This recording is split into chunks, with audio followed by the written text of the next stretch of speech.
Respiration and circulation. देखो इस chapter में 2 पार्ट है टोटल, एक रेस्पिरेशन और एक सर्कुलेशन है। दोनों हम लोग एक एक करके देखेंगे। हमारा टारगेट रहेगा कि 1.5 घंटे में दोनों खत्म करना। रेस्पिरेशन को और कम में ही खत्म कर देंगे, 1 घंटे में हो जाएगा। सर्कुलेशन में टाइम जाएगा। पहले रेस्पिरेशन वाला पार्ट है, तो स्टार्ट करते हैं। तो पूरा तो नहीं बताने वाला हूं क्योंकि जरूरत भी नहीं है। जो क्वेश्चंस आते हैं, जो पूछा जाता है, हम लोग वही बात करेंगे, ठीक है। स्टार्ट करते हैं। सबसे पहले हम बात करते हैं रेस्पिरेशन होता क्या है। देखो रेस्पिरेशन का मतलब क्या होगा, आपने 2 वर्ड सुना होगा। एक सुना होगा आपने रेस्पिरेशन, दूसरा सुना होगा आपने सर्कुलेशन। देखो रेस्पिरेशन और सर्कुलेशन में डिफरेंस क्या होता है। आप सांस ले रहे हो, आप सांस छोड़ रहे हो, ये क्या हो गया आपका, इस प्रोसेस को आप बोलते हो ब्रीदिंग। सांस अंदर लेना, सांस बाहर छोड़ना, ये क्या होगा, ब्रीदिंग। ये जो आपने गैस अंदर इनहेल किया, सांस अंदर लिया ना आपने, कौन सा गैस लिया आपने, ऑक्सीजन। आप मिक्सचर ऑफ गैस ले रहे हो, बट हम एक गैस की बात कर रहे हैं। किसकी बात कर रहे हैं, ऑक्सीजन। ये ऑक्सीजन का कुछ रोल होगा ना बॉडी में, तभी ना लिया कि ऐसे ही फोकट में टाइम पास में ले लिया। कुछ तो काम होगा ना। क्या काम के लिए लिया, देखो हमारे बॉडी पूरी सेल से बनी है। सेल के अंदर क्या प्रेजेंट होता है, ग्लूकोज। सेल के अंदर क्या प्रेजेंट होगा, ग्लूकोज। ग्लूकोज आपने जो ऑक्सीजन अंदर लिया, उस ऑक्सीजन के साथ मिलकर क्या बनाता है, एटीपी। ये बात समझ आई। ऑलरेडी हमारे सेल्स में क्या है, ग्लूकोज। आपने इनहेल क्या किया, ऑक्सीजन। दोनों साथ में जोड़ेंगे तो क्या बनेगा, एटीपी। देखो यहां पर ग्लूकोज ऑलरेडी था, आपने लिया ऑक्सीजन, क्या बना यहां पर, एटीपी। ये बात समझ आई। तो हम रेस्पिरेशन क्यों कर रहे हैं, फॉर एनर्जी पर्पस। ब्रीदिंग क्या होगा, ब्रीदिंग होगा इनहेलेशन एक्सहेलेशन, ये ब्रीदिंग है। बट जो ऑक्सीजन अंदर आया उससे बन रहा है एटीपी, इसे बोलोगे रेस्पिरेशन। तो रेस्पिरेशन अगर आप देखो तो ये केमिकल प्रोसेस है और ब्रीदिंग एक फिजिकल प्रोसेस है। ये बात समझ आई। सांस अंदर लिए, सांस बाहर छोड़े, ब्रीदिंग है। जो सांस आपने अंदर लिया वो ऑक्सीजन के साथ, ग्लूकोज के साथ मिलकर एटीपी बना रहा है, ये आपका रेस्पिरेशन है। क्या सभी को ये बात समझ आ गई। चलो स्टार्ट करते हैं चैप्टर। आपको ये टेबल याद रखना है। टेबल क्या बोल रहा है, टेबल आपको ये बता रहा है कि कौन कौन से ऑर्गेनिज्म में मोड ऑफ रेस्पिरेशन कैसे होगा, कौन सा ऑर्गेनिज्म कैसे रेस्पिरेट करता है। समझो, प्रोटिस्ट, स्पॉन्ज और सिलेंट्रेट। सबसे पहली बात, कहाँ रहते हैं, एक्वेटिक, मतलब पानी में रहते हैं। और रेस्पिरेशन कैसे करेंगे, प्लाज्मा मेम्ब्रेन के थ्रू, गैस आएगा जाएगा। तो ये टेबल आपको एज इट इज याद रखना है। फ्लैट वॉर्म्स में कैसे होगा, प्लाज्मा मेम्ब्रेन और जर्नल बॉडी सरफेस। इंसेक्ट में कैसे होगा, tracheal tube and spiracles. Arachnids में कैसे होगा, book lungs, Limulus, book gills, amphibians, tadpoles of frog, salamander, newts, external gill, fish internal gill, reptiles, birds and mammals हम लोग हैं, लंग्स, टर्टल, क्लोका। तो ये डेटा है, यहां पे समझाने लायक ऐसा कुछ नहीं है। डेटा है कि इनके अंदर ऐसे होगा, बात खत्म। 1 मार्क्स में पूछेगा एमसीक्यू या मैच द कॉलम कि बताओ इसमें कैसा होगा, इसमें कैसा होगा। तो आपको खाली इतना ही समझना है। क्या ये वाली बात समझ आई सभी को। ये डेटा है, डेटा को एज इट इज डेटा की तरह एक बार रट डालना। एक एमसीक्यू या 1 सेंटेंस यहां से आ सकता है। अब स्टार्ट करते हैं हम लोग चैप्टर। तो देखो ये हमारा रेस्पिरेटरी सिस्टम, ये वाला पार्ट है हमारा रेस्पिरेटरी सिस्टम। सभी लोग ध्यान से यहां से समझना। अब स्टार्ट कर रहे हैं। देखो रेस्पिरेटरी सिस्टम में जो सबसे पहला पार्ट होगा वो कौन सा होगा, नोज। नोज क्लियर है। उसके बाद अगर आप अंदर जाओगे तो यहां पर दूसरा पार्ट मिलेगा, इस पार्ट को बोलोगे फेरिंग्स। फिर उसके नीचे आओगे तो आपको ये दूसरा तीसरा पार्ट मिलेगा, इसे बोलोगे लैरिंग्स। फिर ये वाले पार्ट को आप क्या बोलोगे, ट्रैकिया।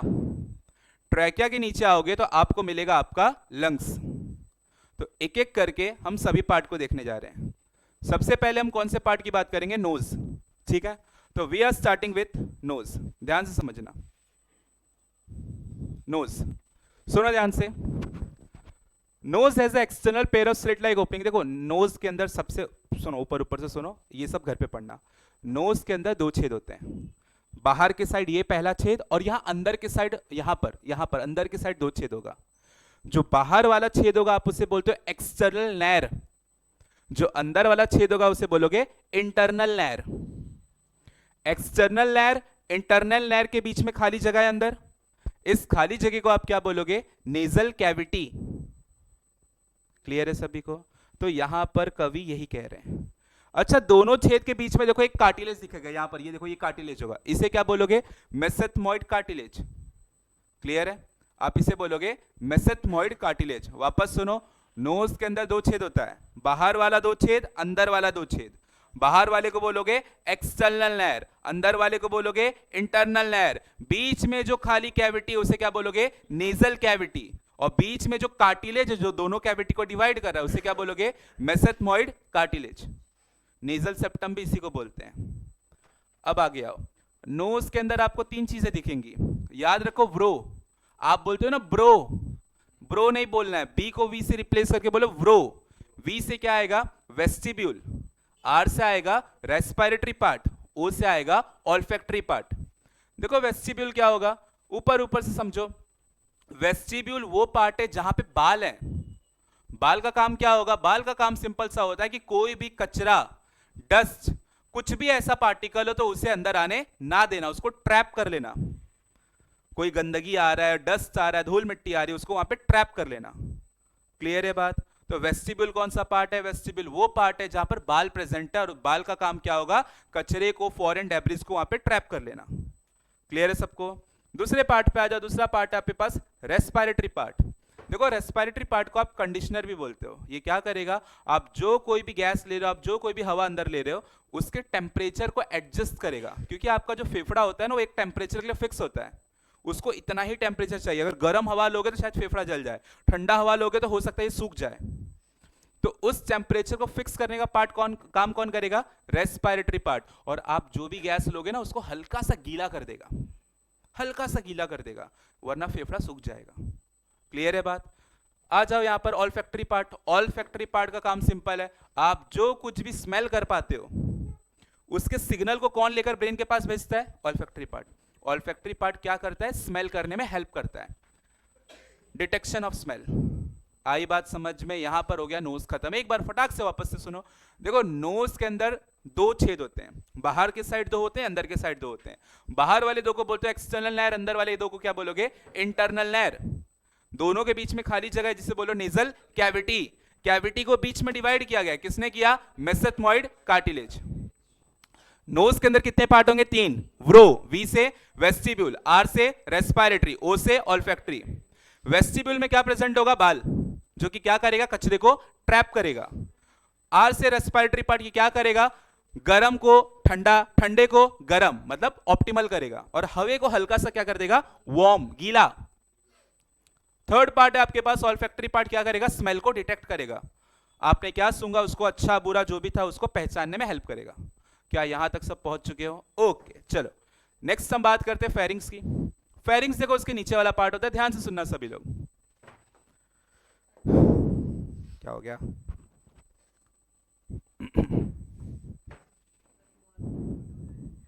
नौटंकी नहीं कर पा रहे हो ना तुम लोग।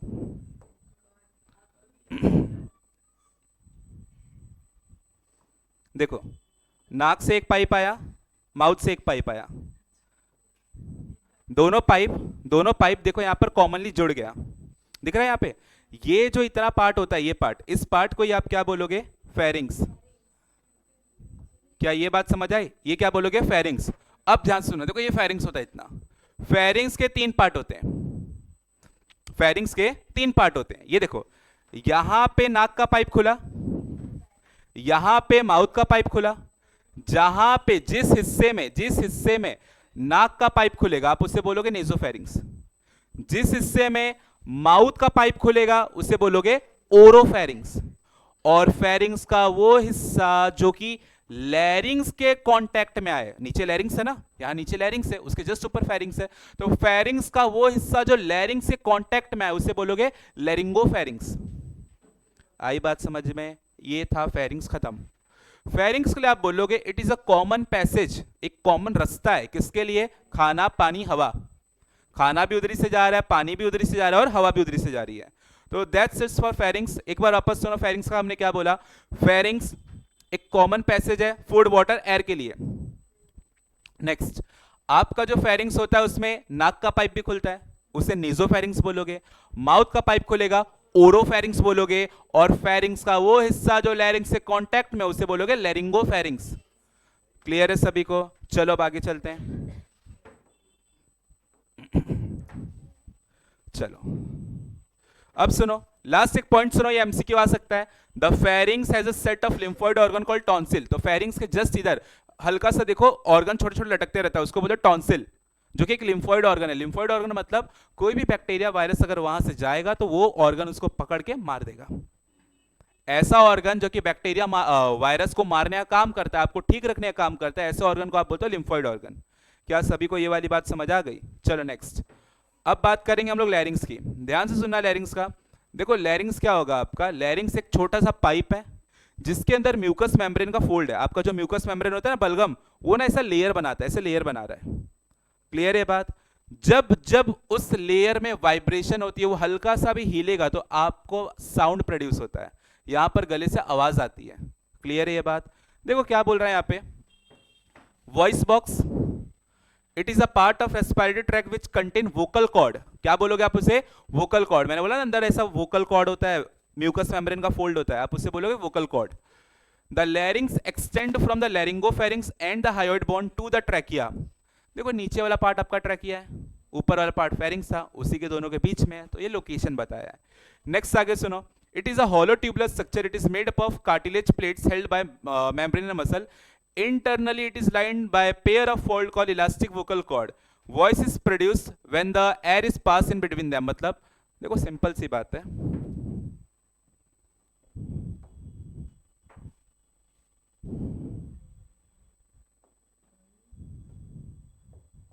देखो कैसे होता है, जैसे ये आपका लैरिंग्स है, लैरिंग्स के अंदर आपको क्या देखने मिलेगा, ऐसे म्यूकस मेम्ब्रेन का फोल्ड। इस म्यूकस मेम्ब्रेन के फोल्ड को आप क्या बोलोगे? Vocal cord. जब जब आपकी जुबान हिलेगी या आप सांस लोगे तो वो हिलेगा, ये अंदर वाला वोकल कॉर्ड, तब तब क्या प्रोड्यूस होगा? साउंड। इसीलिए आप लैरिंग्स को और क्या बोलते हो? Voice box. क्या ये बात सबको समझ आ चुकी है? तो लैरिंग्स के लिए आपको इतना ही याद रखना है, लैरिंग्स 1 मार्क्स में पूछेगा उसका फंक्शन, 4 बार 3 में कुछ नहीं पूछने वाला है वो। चलो अब आगे चलते हैं। अब सुनो, अच्छा ये चीज ध्यान से देखना यहां पे,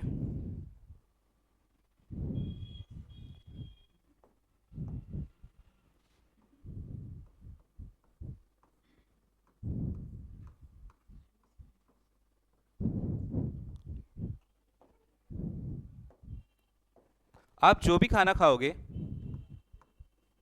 आप जो भी खाना खाओगे वो यहां से जाएगा, बराबर है, और जो भी एयर लोगे वो यहां से जाएगा। तो देखो दोनों तो यहीं पर आ रहे हैं ना, बराबर है। अच्छा अब अगर मैं नीचे जाऊं तो यहां पर मेरा फेफड़ा है, मेरा लंग्स है यहां पे, तो आप जो खाना खा रहे हो दाल चावल, वो भी तो फेफड़े में चला जाएगा।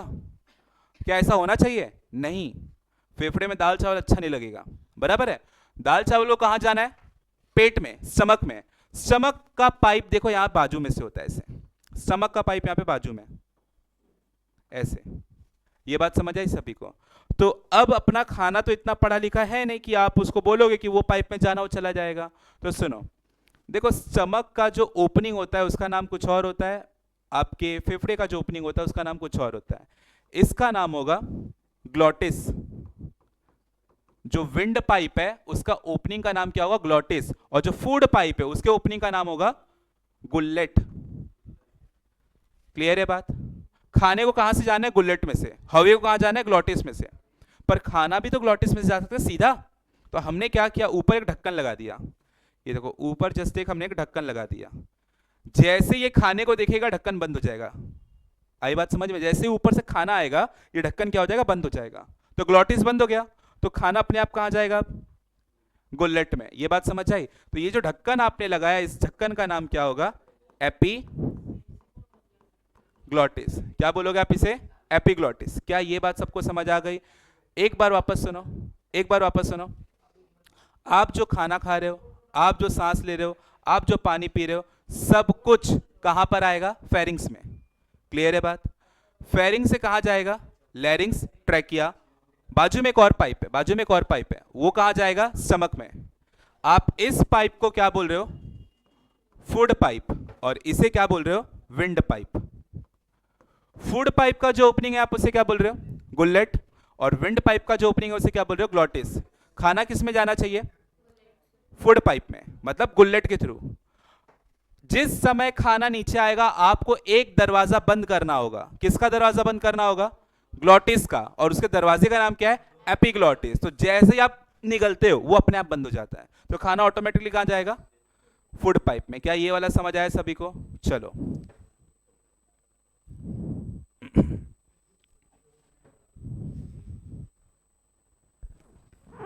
नेक्स्ट टॉपिक है, देखो ट्रैकिया। सबसे पहली बात, ट्रैकिया क्या होगा? देखो ये वाला पाइप जो होता है ना, ये नली, इसको आप ट्रैकिया बोलते हो। इसका लेंथ कितना होगा? 10 से 12 सेंटीमीटर। क्लियर है बात? ओके, नेक्स्ट आगे सुनो। आपका जो ट्रैकिया होता है ना, उसमें सी शेप का कार्टिलेज होता है। सी शेप, ऐसे सी शेप का कार्टिलेज होगा, छोटा छोटा। ये कार्टिलेज का काम क्या होगा? इस कार्टिलेज का काम होगा जब जब आप सांस बाहर छोड़ो तो आपका ट्रैकिया कोलैप्स ना कर जाए, इस चीज को चेक करना। क्लियर है बात सभी को? वापस सुनो। जब आप एक बलून को फुगाते हो और फिर उसका मुंह छोड़ दो, देखो कैसे पचक जाता है। तो उस तरह जब हम लोग सांस बाहर छोड़ेंगे तो ये भी तो पचक जाएगा।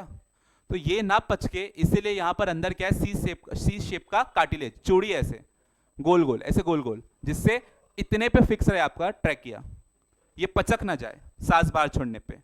आई बात समझ में? कितना होगा? तो आप बोलोगे 16 से 20 के बीच में होगा। कितने कार्टिलेज होंगे? 16 to 20। क्लियर है? क्या कर रहे हैं? सपोर्ट दे रहे हैं, शेप मेंटेन कर रहे हैं, स्ट्रक्चर मेंटेन कर रहे हैं। आई बात समझ में सभी को? तो ये था आपका ट्रैकिया। क्लियर है सभी को? चलो अब आ जाओ नेक्स्ट टॉपिक पे, ब्रोंकाई। देखो ब्रोंकाई क्या होता है? ट्रैकिया आपका यहां पर नीचे आकर दो पार्ट में डिवाइड कर जाएगा। ट्रैकिया यहां पर देखो नीचे आया, फिर ऐसे फेफड़ा, दो फेफड़ा होता है ना, तो एक पाइप इधर जाएगा, एक पाइप इधर जाएगा। तो आपका ट्रैकिया नीचे आके दो पार्ट में डिवाइड कर गया। जो डिवाइड करके पाइप बना, आप उसे बोलते हो ब्रोंकाई। क्लियर है बात सभी को? यहां पे देखो डायग्राम पहले,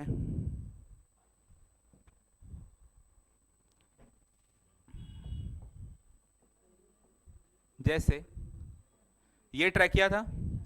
ट्रैकिया आपके चेस्ट लेवल पर आकर देखो दो पार्ट में डिवाइड किया, ऐसे, फिर से डिवाइड किया, ये लैग क्यों हो रहा है? फिर से डिवाइड किया, ये देखो, ये था आपका ट्रैकिया।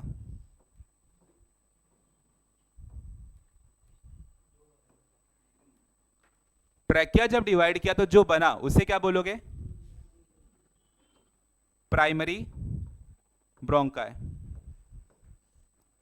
फिर से डिवाइड किया, जो बना उसे क्या बोलोगे? Secondary bronchi.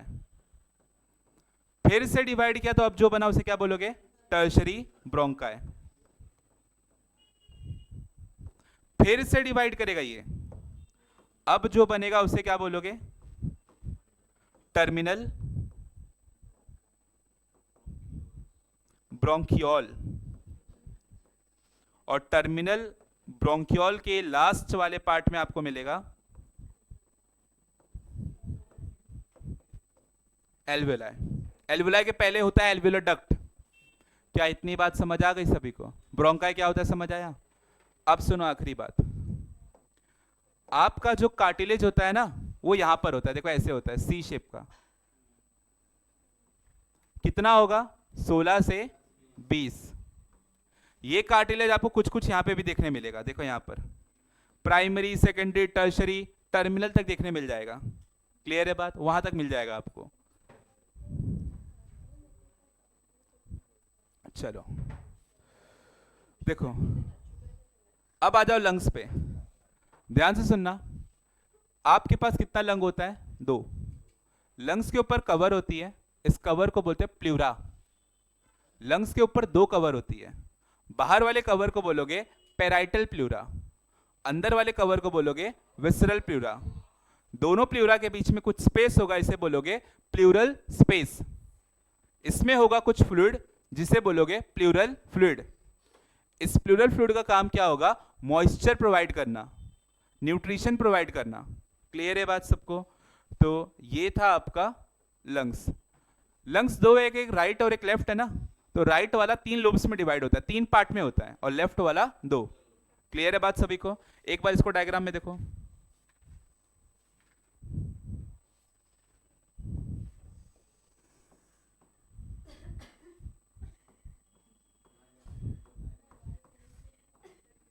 ये देखो, ये आपका लंग्स है, ये राइट साइड है और ये लेफ्ट साइड है। तो राइट साइड देखो ऐसे 3 पार्ट में डिवाइडेड होगा, और लेफ्ट वाला सिर्फ 2 पार्ट में। क्लियर है बात सभी को? आखिरी बात सुनो, आपके लंग्स के ऊपर ऐसे कवर होगा, इस कवर को क्या बोलोगे? प्लूरा। कितने कवर होंगे? 2। बाहर वाले को क्या बोलोगे? Parietal pleura. और अंदर वाले को विसरल प्लूरा। दोनों के बीच में जो खाली स्पेस है उसे क्या बोलोगे? Plural space. और उसमें जो पानी भरा है उसे क्या बोलोगे? प्लूरल फ्लूइड, जिसका काम क्या होगा? मॉइस्चर और लुब्रिकेशन और न्यूट्रिशन। क्लियर है सबको इतनी बात? तो ये था आपका लंग्स। चलो अब आगे चलते हैं। नेक्स्ट टॉपिक सुनो। नेक्स्ट टॉपिक है आपके पास एल्वेलाई। आपको पता है एल्वेलाई क्या होता है? एल्वेलाई जो आखिरी वाला टिप वाला पार्ट होता है ना, जो ऐसा गोभी की तरह होता है, गुब्बारे की तरह, उससे आप बोल रहे हो एल्वेलाई। सुनो, these are the thin walled lobulated structure like a bunch of grape. Each alveolus is surrounded by a network of capillary called pulmonary artery and pulmonary vein. सुनो ध्यान से,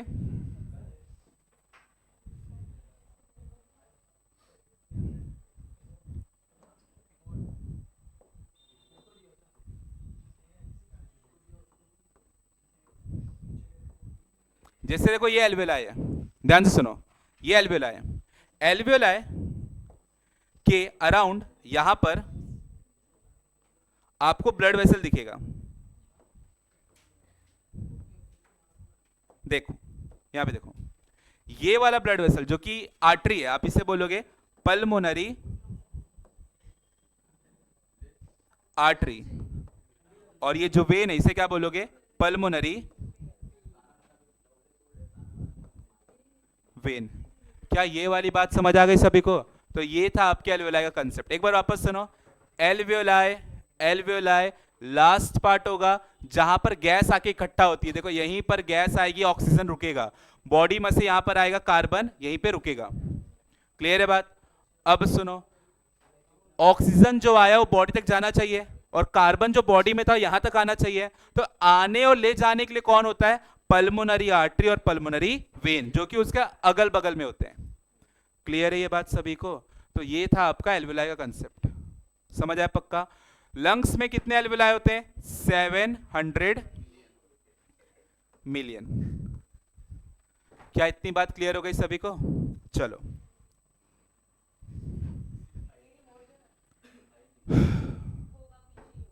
चलो, तो क्या कर रहा है आपका एल्वेलाई? एल्वेलाई सरफेस एरिया बढ़ा रहा है एक्सचेंज का, क्योंकि वहीं से तो गैस एक्सचेंज हो रही है ना, ऑक्सीजन का अंदर आना, कार्बन का बाहर जाना, वहीं से हो रहा है ना। तो ये था एल्वेलाई का फंक्शन। लास्ट पार्ट एक डायफ्राम, उसके बाद हम लोग चैप्टर तमीज से चालू कर देंगे। अभी सब इंट्रो चल रहा था। देखो डायफ्राम क्या होगा? डायफ्राम एक गुम्मद शेप का मसल ऑर्गन होता है। देखो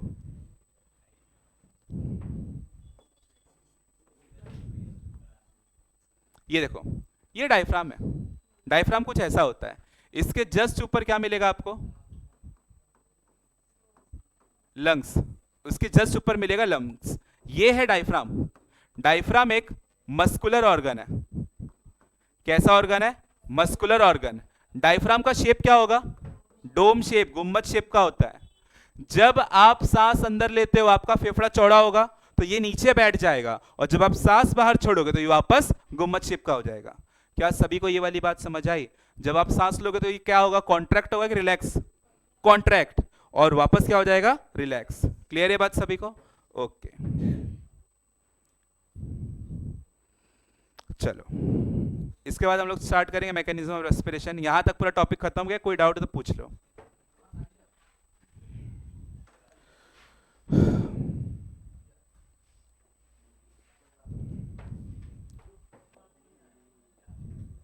चलो अब स्टार्ट करें यहां से चैप्टर जहां से क्वेश्चन आते हैं। अभी तक हमने जितना पढ़ा उसमें से क्वेश्चन नहीं पूछता है, पूछेगा भी तो 1 मार्कर पूछेगा, मेजर एज सच कोई क्वेश्चन नहीं आएगा। अब यहां से जो पढ़ाने जा रहा हूं मैं, यहां से सब बड़े बड़े क्वेश्चंस आते हैं जो कि आएंगे आपको एग्जाम में। ध्यान से सुनना। पहला टॉपिक है हमारे पास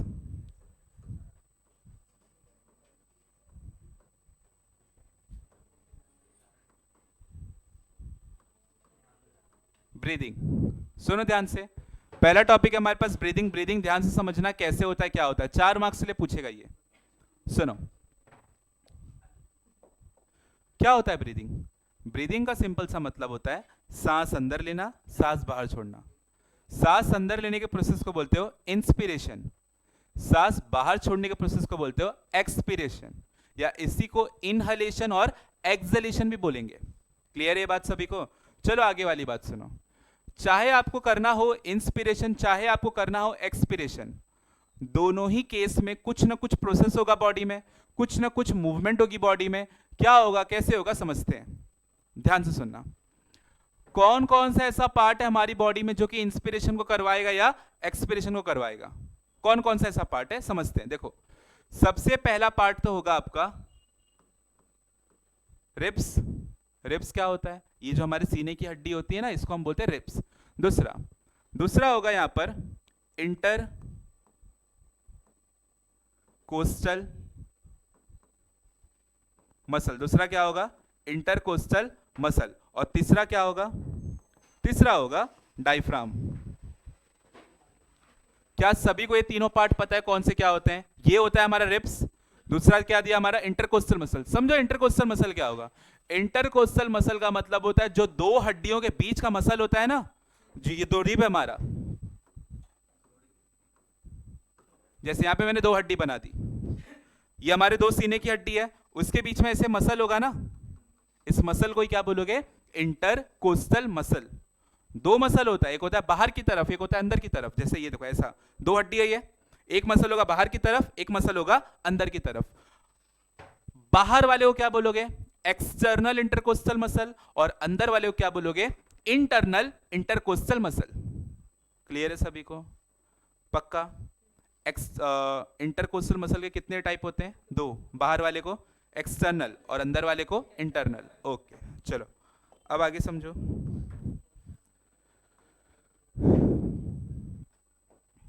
दो प्रोसेस है हमारे पास, एक है इंस्पिरेशन और दूसरा एक्सपिरेशन। ध्यान से समझना, इंस्पिरेशन क्या होगा और एक्सपिरेशन क्या होगा, ध्यान से समझना। सुनो, आपको क्या समझना है, इंस्पिरेशन के दौरान ये सब पार्ट क्या करेंगे, एक्सपिरेशन के दौरान ये सब पार्ट क्या करेंगे, आपको यही समझना है। सुनो, देखो रिब्स क्या होगा? रिब्स, तो रिब्स क्या होगा? तो आप याद रखो यूएफओ। यूएफओ का मतलब क्या होगा? रिब्स। यू का मतलब होगा अपवर्ड, एफ का मतलब होगा फॉरवर्ड, ओ का मतलब होगा आउटवर्ड। तो जब आप सांस अंदर लेते हो तो आपका चेस्ट कैसे होता है? देखो रिब्स, सीने की हड्डी, अपवर्ड फॉरवर्ड आउटवर्ड हुआ ना। तो आप यही याद रखो, अपवर्ड फॉरवर्ड और आउटवर्ड। क्या ये बात सबको समझ आई? अब सुनो, इंटरकोस्टल मसल हमारे पास दो था ना, एक्सटर्नल और इंटरनल। पर जब इंस्पिरेशन करना हो तो कौन सा एक्सटर्नल कौन सा मसल काम आएगा? इंटरनल की एक्सटर्नल? तो याद रखो एक्सटर्नल। इंस्पिरेशन में बाहर वाला, तो यहां पर कौन सा मसल काम आने वाला है? एक्सटर्नल। ये एमसीक्यू है, याद रखना, एक्सटर्नल इंटरकोस्टल मसल।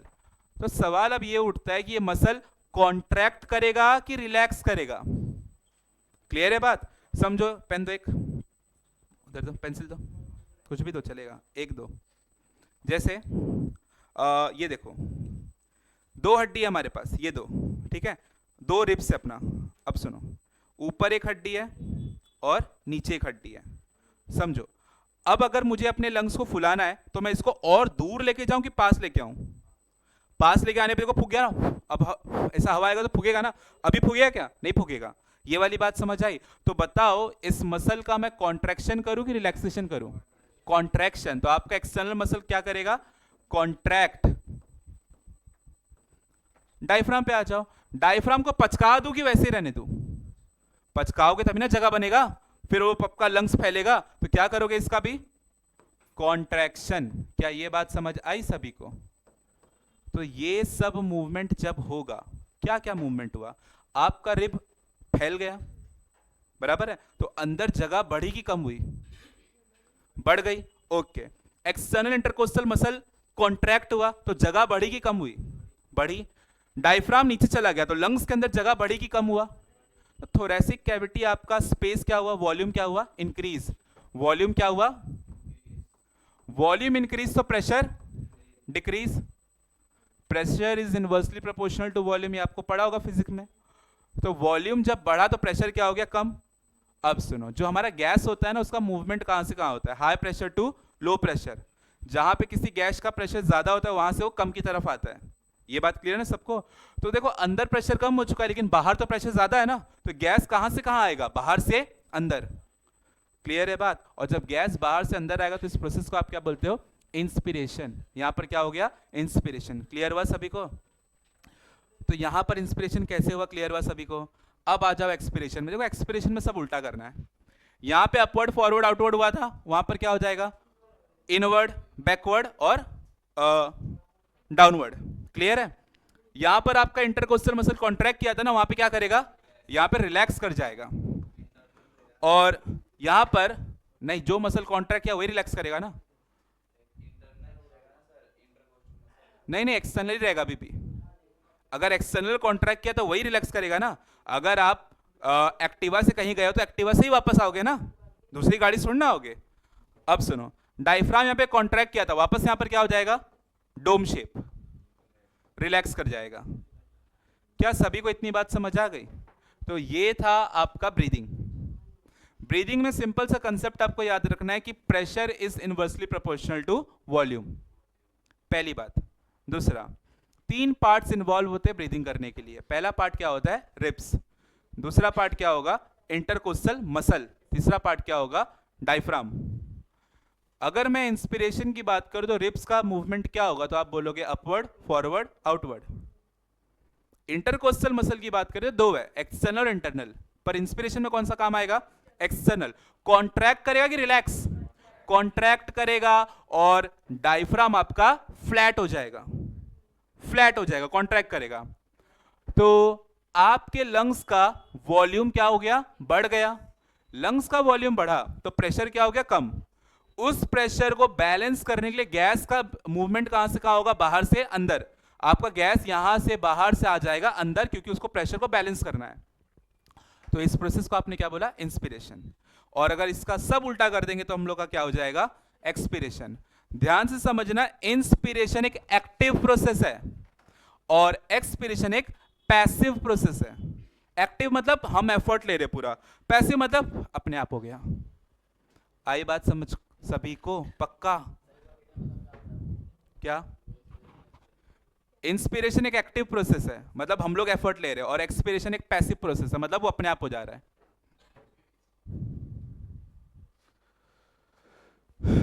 क्लियर है सभी को? ये घर पे जाके एक बार पढ़ लेना, बहुत आसान है, जो बोला है वही है, उसके ऊपर आपको कुछ नहीं मिलने वाला है। ये देखो, यहां पर इंस्पिरेशन हो रहा है ना, वहां पे एक्सपिरेशन हो रहा है। इंस्पिरेशन में देखो, ये आपका ये यहां पर क्या था, डायफ्राम, देखो नीचे की तरफ जा रहा है, कॉन्ट्रैक्ट हो रहा है। तो इसका क्या बढ़ेगा, वॉल्यूम। तो प्रेशर क्या हो जाएगा, कम। तो बाहर से गैस अंदर आएगा प्रेशर को मेंटेन करने के लिए। क्लियर हुआ? यहां पर आओ, देखो डायफ्राम क्या हो रहा है, वापस गुम्बद शेप का। तो इसका वॉल्यूम क्या हो जा रहा है, अच्छा हाँ। तो सुनो, सब कुछ नॉर्मल हुआ ना वापस, तो बताओ लंग्स का वॉल्यूम इस केस में बढ़ेगा या कम होगा, डिक्रीज होगा। तो प्रेशर क्या होगा, इंक्रीज। यहां पर लंग्स में प्रेशर इंक्रीज हो गया है, उसके मुकाबले बाहर प्रेशर क्या है, कम। तो गैस कहां से कहां जाएगा, अंदर से बाहर। क्लियर है सभी को? ठीक है। देखो rib cage move downward and inward, यहां पे rib cage move upward and forward. क्या सभी को ये वाली बात समझ आ गई? एक बार फटाक से देखो, कोई डाउट है तो पूछ लो, इंपॉर्टेंट है ये। हुआ सभी का?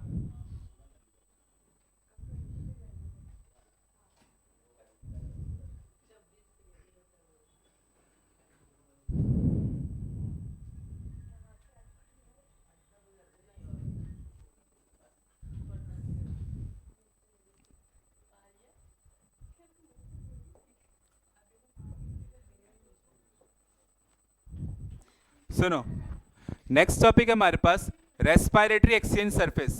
ध्यान से सुनना, अगला टॉपिक है रेस्पिरेटरी एक्सचेंज सरफेस। क्या है समझो, रेस्पिरेटरी एक्सचेंज सरफेस का मतलब होता है कि आप जो गैस ले रहे हो अपनी बॉडी में, लंग्स में आ रहा है ना गैस, लंग्स से भी कौन से पार्ट में आ रहा है, एल्वियोलाई, वहीं पे आके सब जमा हो गया। वहां से कहां जाएगा, पूरी बॉडी में जाएगा। क्या जाएगा, ऑक्सीजन। और पूरी बॉडी से वापस क्या आएगा, कार्बन। क्लियर है ये बात सभी को? आपने अंदर लिया ऑक्सीजन, वो गया है एल्वियोलाई के अंदर। एल्वियोलाई में वो वेट कर रहा है कि पूरी बॉडी में चलना है अभी अपने को, और पूरी बॉडी में क्या भरा पड़ा है? कार्बन। वो क्या बोल रहे हैं कि कहां पे आना है? एल्वियोलाई के अंदर। क्यों? क्योंकि एल्वियोलाई में आएगा तभी ना वो बाहर जाएगा। ये बात समझ आई सभी को? ध्यान से सुनना।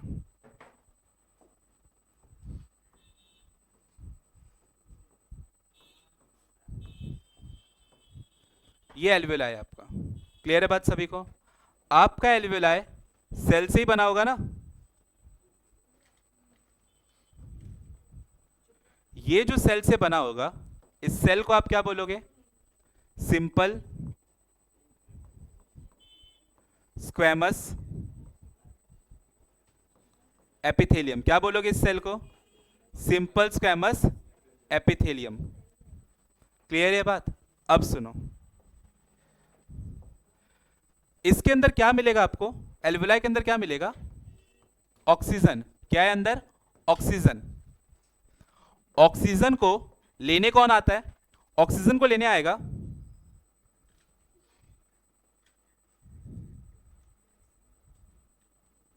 Blood vessel. इस ब्लड वेसल का नाम क्या होगा? Pulmonary artery. क्या बोलोगे आप इसे? Pulmonary artery. और जो दूसरा पार्ट होगा उसे क्या बोलोगे? Pulmonary vein.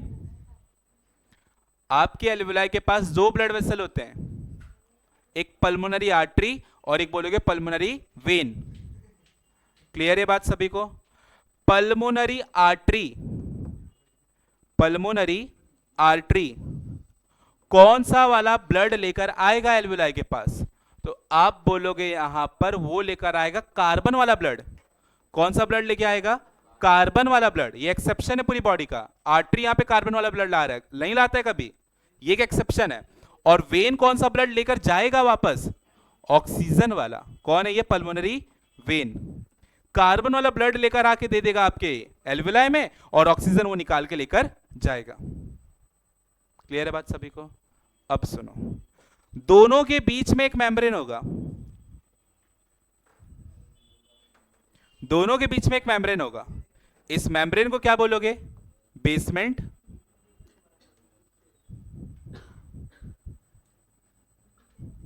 मेम्ब्रेन। क्या बोलोगे? Basement membrane.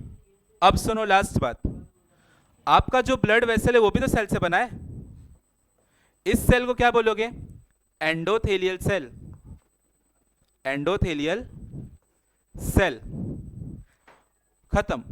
वापस सुनो, आपका जो रेस्पिरेटरी एक्सचेंज सरफेस होगा वो तीन पार्ट से बना होगा। पहला होगा एल्वियोलाई, दूसरा होगा बेसमेंट मेम्ब्रेन, और तीसरा होगा ब्लड वेसल। आपका जो एल्वियोलाई होगा उसमें कौन से सेल्स का लेयर होगा? Simple squamous epithelium. यहां पर होगा सिंपल स्क्वैमस एपिथेलियम। बीच में क्या आ गया? Basement membrane. और तीसरे नंबर पे कौन आ गया? Endothelial cell.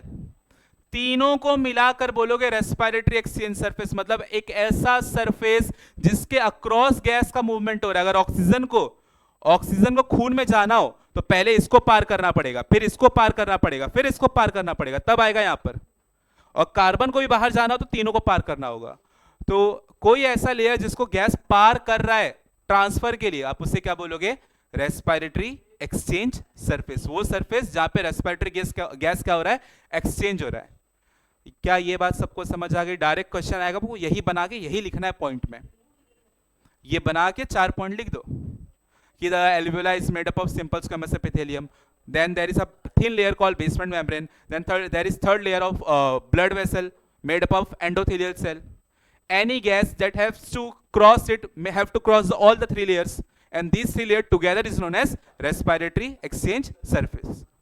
Clear है बात सभी को? देखो यहाँ पे डायग्राम बना के दिया आपको, ठीक है?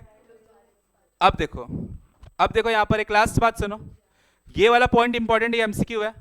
The partial pressure of carbon dioxide of the blood entering the pulmonary capillary is 45 mg, while the partial pressure of carbon dioxide in the alveolar air is 40 mmHg. तो सुनो, आपके खून के अंदर कार्बन है, आपके खून के अंदर कार्बन है, कार्बन, वो कार्बन फिर कहां पर आ रहा है? एल्वेलाई में। जो खून के अंदर कार्बन है उसका पार्शियल प्रेशर कितना है? 45, और जो एल्वेलाई में उसका पार्शियल प्रेशर कितना है? 40। तो कहां से कहां आएगा आपका कार्बन? ब्लड से एल्वेलाई पे। हाई टू लो आएगा ना। वापस सुनो, वापस सुनो। ब्लड में जो कार्बन है उसका प्रेशर कितना है? 45 mmHg। फेफड़े के अंदर जो एल्वेलाई है उसके अंदर जो कार्बन है वहां पे उसका पार्शियल प्रेशर कितना है? 40। तो बताओ कहां से कहां जाएगा? यहां से यहां आएगा कि यहां से यहां? ब्लड टू एल्वेलाई ना, तभी तो बाहर आएगा गैस। पहला कंसेप्ट समझ आया? याद रखना, एमसीक्यू है। पूछेगा कि ब्लड का कार्बन का पार्शियल प्रेशर कितना है बताओ, तो आप क्या बोलोगे? 45। और वही कार्बन का प्रेशर आपके एल्वेलाई में कितना है? 40। तो अब आपको पता है कहां से कहां जाएगा गैस। हाई टू लो जाता है हमेशा, 45 से 40 की तरफ जाएगा। अब यहां पर आओ, देखो वही दिया है, due to this difference carbon dioxide diffuse from capillary to alveoli.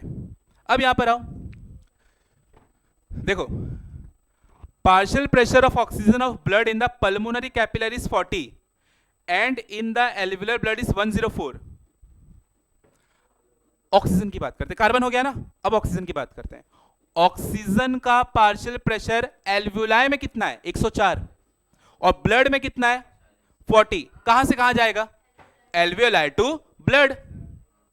Clear है बात सभी को? ज्यादा से कम की तरफ। तो ये दो एमसीक्यू है जो पूछ सकता है। पहला पूछेगा कार्बन का बताओ कहां से कहां जाएगा, दूसरा बोलेगा ऑक्सीजन का। देखो आपको पता है कार्बन यहां से यहां आएगा, ऑक्सीजन यहां से यहां जाएगा, ये आपको पता है, लेकिन विथ रीजन बताया यहां पे। कार्बन का प्रेशर ब्लड में कितना? 45, और एल्वेलाई में तो यहां से यहां आएगा। ऑक्सीजन का एल्वेलाई में कितना? 104, और ब्लड में तो कहां से जाएगा? Alveoli to pulmonary vein. Clear है बात? Pulmonary capillary. तो ये वाला कंसेप्ट सबको क्लियर हो गया? यही था जो अभी हमने पढ़ा, ये पूरा हमने अभी यही पढ़ा। क्लियर है सभी को? चलो अब आते हैं हम लोग इस चार्ट पे, देख लो एक बार फटाक से उसको, कोई डाउट है तो पूछ लो।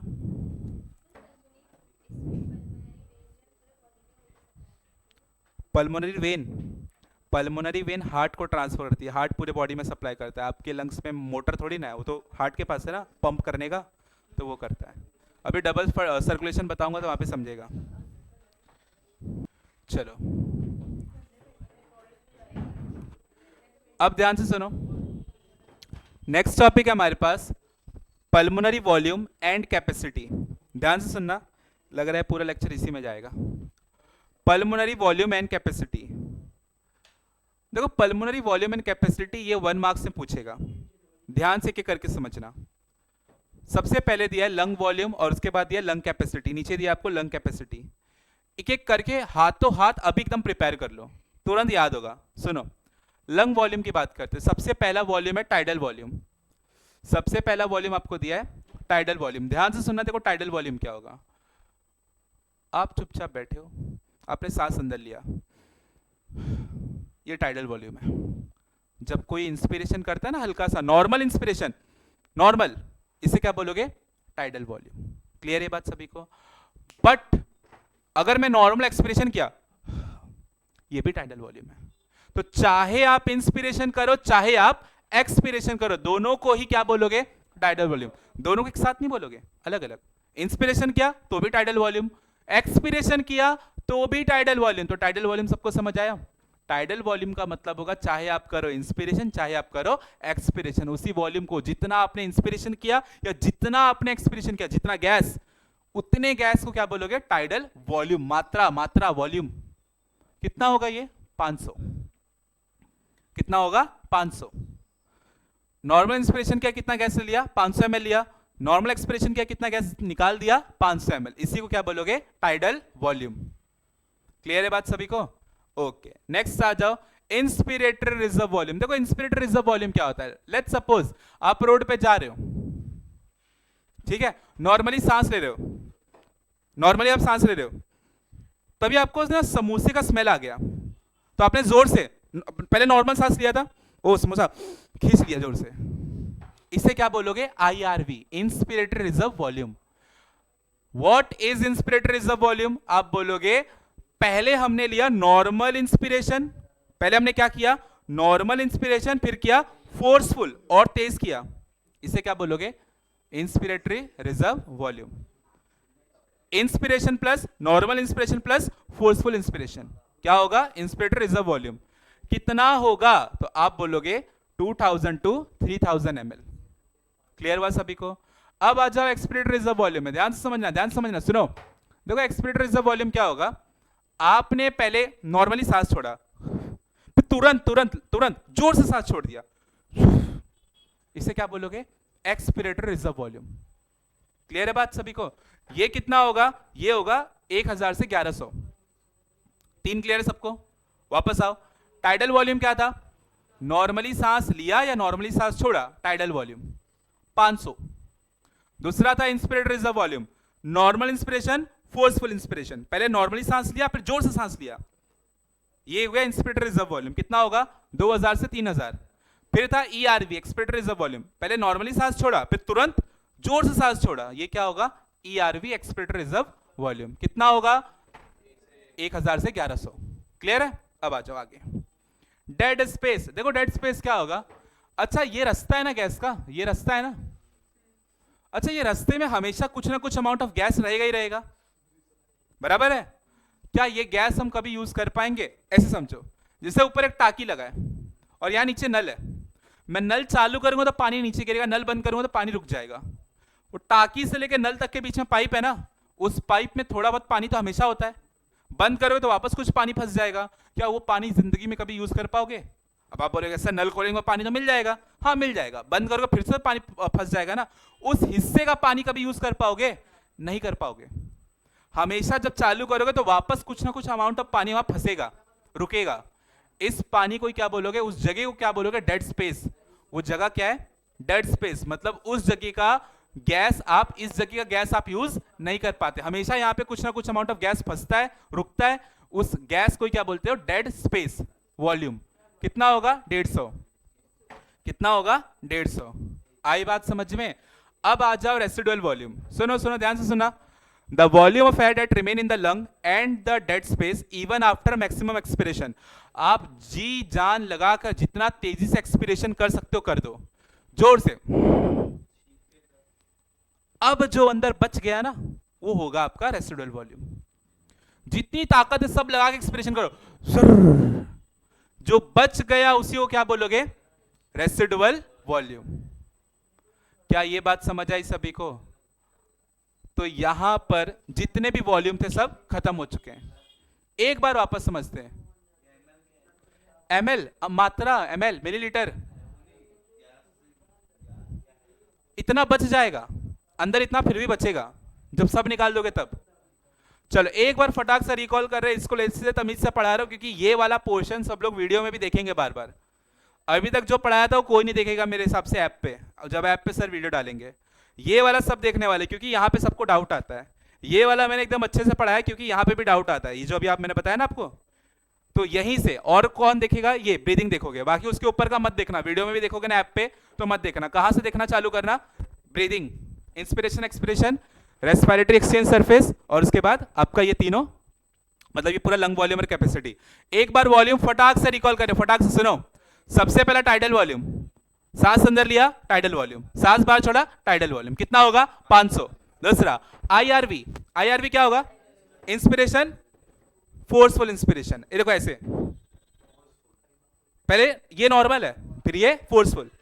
क्लियर है, कितना होगा, 2000 से 3000। ठीक है। तीसरा ईआरवी, ईआरवी क्या होगा, पहले हल्का सा एक्सपिरेशन फिर फोर्सफुल, कितना होगा, 1000 से 1100। उसके बाद डेड स्पेस, जो फंसा रहेगा गैस, जो उस जगह का गैस काम में नहीं आ रहा है, बराबर है, हाँ वो काम में ले रहे हो फिर से कुछ फंस जा रहा है, ये क्या होगा, डेड स्पेस, कितना होगा, 150।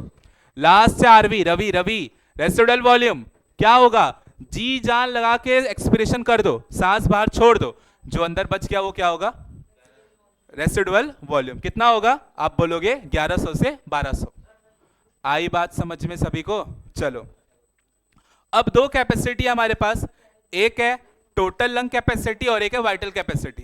देखो टोटल लंग कैपेसिटी क्या होगा, ध्यान से सुनना, टोटल लंग कैपेसिटी क्या होगा, maximum amount of air that the lungs can hold after a maximum forceful inspiration. सुनो, जोर से सांस अंदर लो, जोर से। अब जितना आपने होल्ड कर दिया ना अपने फेफड़े में, छोड़ दो मर जाओगी। अब आपने जितना होल्ड कर दिया अंदर, इसी को क्या बोलोगे? Total lung capacity. क्लियर है सभी को? वापस सुनो, जोर से सांस आपने अंदर लिया, आप यहां पर जितना स्टोर कर पा रहे हो, ये क्या होगा? आपका टोटल लंग कैपेसिटी। क्या क्लियर है सभी को ये बात? अब आ जाओ नेक्स्ट, वाइटल कैपेसिटी। देखो वाइटल कैपेसिटी क्या होगा? Maximum amount of air that can be breathe out after a maximum inspiration. जी जान लगा के सांस लो, फिर छोड़ दो। जितना सांस लेकर जितना सांस आपने छोड़ दिया, ये बोलोगे इसको वाइटल कैपेसिटी। क्लियर है सभी को? टोटल लंग कैपेसिटी क्या था? जितना सांस अंदर लेके होल्ड कर पाओ, total lung capacity. Vital capacity क्या है? आप पहले क्या करोगे? आप पहले करोगे breathe maximum amount of air that can be breathe out after inspiration. पहले ये पहले अंदर लो फिर छोड़ो, यही क्या होगा? आपका वाइटल कैपेसिटी। अच्छा, टीएलसी कितना था आपका? बोलोगे 52 टू 5800 ml, और ये कितना होगा? 41 टू 4600 ml। क्या सभी को ये बात क्लियर हो गई? बहुत ज्यादा इंपॉर्टेंट है, पूछता ही पूछता है, कोई एक पूछ लेगा यहां पर। क्लियर है सभी को? चलो देख लो एक बार, नेक्स्ट टॉपिक पे चलेंगे। चलो स्टार्ट कर रहे हैं। नेक्स्ट टॉपिक है ट्रांसपोर्ट ऑफ ऑक्सीजन। ठीक है, 4 मार्क्स में पूछता है, 2 टॉपिक है, ट्रांसपोर्ट ऑफ ऑक्सीजन और ट्रांसपोर्ट ऑफ कार्बन डाइऑक्साइड। बहुत इंपॉर्टेंट है। टोटल अभी 3 टॉपिक बताने जा रहा हूं, transport of oxygen, transport of carbon और नर्वस रेगुलेशन ऑफ ब्रीदिंग। ये 3 टॉपिक समझ गया तो चैप्टर खत्म है। ये 3 टॉपिक और चैप्टर बचा है, बस ध्यान से सुनना। सबसे पहले हम बात करेंगे ट्रांसपोर्ट ऑफ ऑक्सीजन की। 4 मार्क्स में पूछेगा और 1 मार्क्स में एमसीक्यू आएगा, आएगा ही आएगा। इस चैप्टर से अगर कुछ पूछना है तो पहले तो यही पूछेगा, समझते हैं। चलो देखो, सबसे पहली बात, ऑक्सीजन का ट्रांसपोर्ट पहली बात कहां से कहां पर होगा? ऑक्सीजन ऐसे आएगा फेफड़े में, तो आप बोलोगे एल्वियोलाई से बॉडी के अंदर जाएगा। ऑक्सीजन यहां पर आ गया ना एल्वियोलाई में, एल्वियोलाई पता है ना अंदर फेफड़े के अंदर छोटा छोटा, उसके अंदर आ चुका है। अब उसको कहां जाना है? पूरे शरीर में जाना। ऑक्सीजन है ना, तो पूरे शरीर में जाएगा। तो वो वेट कर रहा है कि अरे यार कैसे जाऊं, अलग अलग ऑर्गन में जाना है, कैसे जाऊं, उसको समझ नहीं आ रहा है। तो वो ऐसे कर रहा है, ऑटो ऑटो। कौन कर रहा है? ऑक्सीजन। ऑटो, ऑटो मतलब RBC, red blood cell. Clear है बात? रेड ब्लड सेल के अंदर, तो पहले बात की बात है, पहले यहां पर आओ। टोटल ऑक्सीजन में से 97% ऑक्सीजन कैसे जाएगा? हीमोग्लोबिन के साथ। ऑटो बुलाया था ना, ऑटो, आरबीसी, उसके पास होता है हीमोग्लोबिन। तो हीमोग्लोबिन है 97, मान लो 100 ऑक्सीजन आपके पास, जितने भी ऑक्सीजन है उसके 97% किससे जाएंगे? हीमोग्लोबिन के साथ। ऑक्सीजन, हीमोग्लोबिन, चलो इसे क्या बोलोगे? Oxy haemoglobin. Oxygen plus haemoglobin, oxy haemoglobin.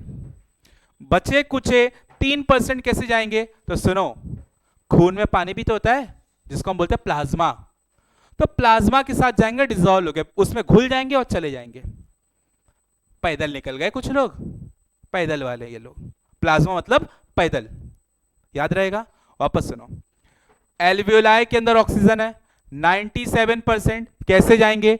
तो हमने कहा ऑटो से, ऑटो मतलब हीमोग्लोबिन। ऑक्सीजन और हीमोग्लोबिन जब जोड़ेगा तो क्या बनेगा? Oxy haemoglobin.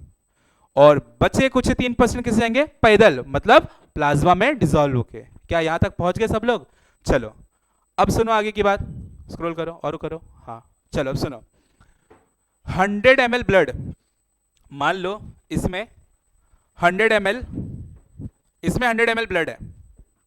100 ml ब्लड में कितना हीमोग्लोबिन होगा? 100 ml ब्लड है तो इसमें हीमोग्लोबिन भी होगा ना, तो 100 ml ब्लड में कितना हीमोग्लोबिन होगा? 15 से 16 ग्राम। मान लो ये 100 ml ब्लड है, इसमें हीमोग्लोबिन कितना होगा? 15 से 16 ग्राम। हीमोग्लोबिन का काम क्या होता है? ऑक्सीजन को लेके जाना ना। 1 ग्राम ऑक्सीजन, 1 ग्राम हीमोग्लोबिन कितना ऑक्सीजन लेके जाएगा? तो आप बोलोगे 1.34 ml। 1 ग्राम हीमोग्लोबिन कितना लेके जाएगा? 1.34 ml। तो 15 ग्राम कितने लेके जाएंगे? तो 15 इंटू 1.34 करोगे तो कितना आएगा? 20 ml। तो मतलब 15 ग्राम हीमोग्लोबिन कितना खून लेके जाएगा, ऑक्सीजन लेके जाएगा? 20 ml। तो मैं ये कह सकता हूं ना कि 100 ml ब्लड 20 ml लेके जाएगा। ओहो फंस गए हम। एप्पल पेंसिल है?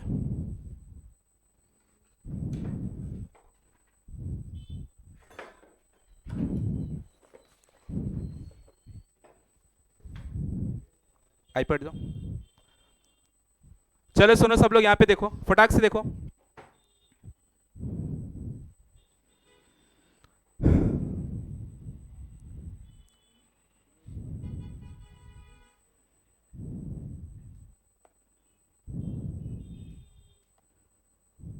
देखो हमने क्या बोला, ध्यान से समझना। हमने क्या बोला कि आपका जो 100 ml ब्लड है, वो इसमें कितना ब्लड है, इसमें 100 ml बराबर है। इसमें कितना ब्लड है? 100 ml। 100 ml ब्लड में हेमोग्लोबिन कितना होगा? इसमें हेमोग्लोबिन कितना होगा? तो आप बोलोगे इसमें होगा 20, सॉरी नॉट 20 ग्राम, इसमें होगा 15 से 16 ग्राम। 100 ml खून में हेमोग्लोबिन कितना होगा? 100 ml खून में 15 से 16 ग्राम। क्या इतनी बात समझ आई सभी को? अब अगली बात, 1 ग्राम हेमोग्लोबिन, 1 ग्राम हेमोग्लोबिन कितना ऑक्सीजन लेके जाएगा? तो आपने कितना बोला? 1.34 ml। क्लियर है? तो ये 15 से 16 ग्राम कितना लेके जाएगा? तो क्या करोगे? 15 इंटू 1.34 मल्टीप्लाई करोगे ना, कितना आएगा? 20 ml। तो मैं ये कह रहा हूं कि 15 से 16 ग्राम कितना हेमोग्लोबिन लेके जा रहा है, कितना ऑक्सीजन लेके जा रहा है? 20 ml। अच्छा ये 15 से 16 ग्राम हेमोग्लोबिन कितने खून में था? 100 ml में था। तो मैं डायरेक्टली कह सकता हूं 100 ml खून 20 ml ऑक्सीजन लेके जा रहा है। आई बात समझ में अब? तो ये था कंसेप्ट यहाँ पे। क्या सभी को ये वाली बात समझ आई? नहीं समझ आया? वापस बताऊं, एक बार वापस बताऊं। देखो क्या बोल रहा है, क्या बोल रहा है? देखो ये जो आपका ब्लड है, बोर्ड पे देखो आप, ब्लड है, उसमें कितना ब्लड है? 100 ml। 100 ml में हेमोग्लोबिन कितना होगा? 15 से 16 ग्राम। क्लियर है? ओके 15 से 16 ग्राम होगा पक्का। अब सुनो, 1 ग्राम हेमोग्लोबिन कितना ऑक्सीजन लेके जा रहा है? 1.34 ml। 15 लोग हैं, एक बंदा कितना ऑक्सीजन लेके जा रहा है? 15 लोग है टोटल, एक बंदा कितना लेके जा रहा है? 1.34 ml। तो 15 लोग कितना जाएंगे? सबको 1.34 1.32 ना, तो टोटल कितना होगा? 20 ml। तो 15 लोग टोटल कितना लेके जा रहे हैं? 20। और ये 15 लोग कितने अमाउंट ऑफ खून के अंदर थे? 100 ml। तो मैं ये कह सकता हूं 100 ml ब्लड 20 ml ऑक्सीजन लेके जा रहा है, इनडायरेक्टली कह सकता हूं ना। आई बात समझ में? पक्का समझ में आया? ठीक है, क्या इतनी बात सभी को क्लियर हो गई? चलो अब आगे सुनो।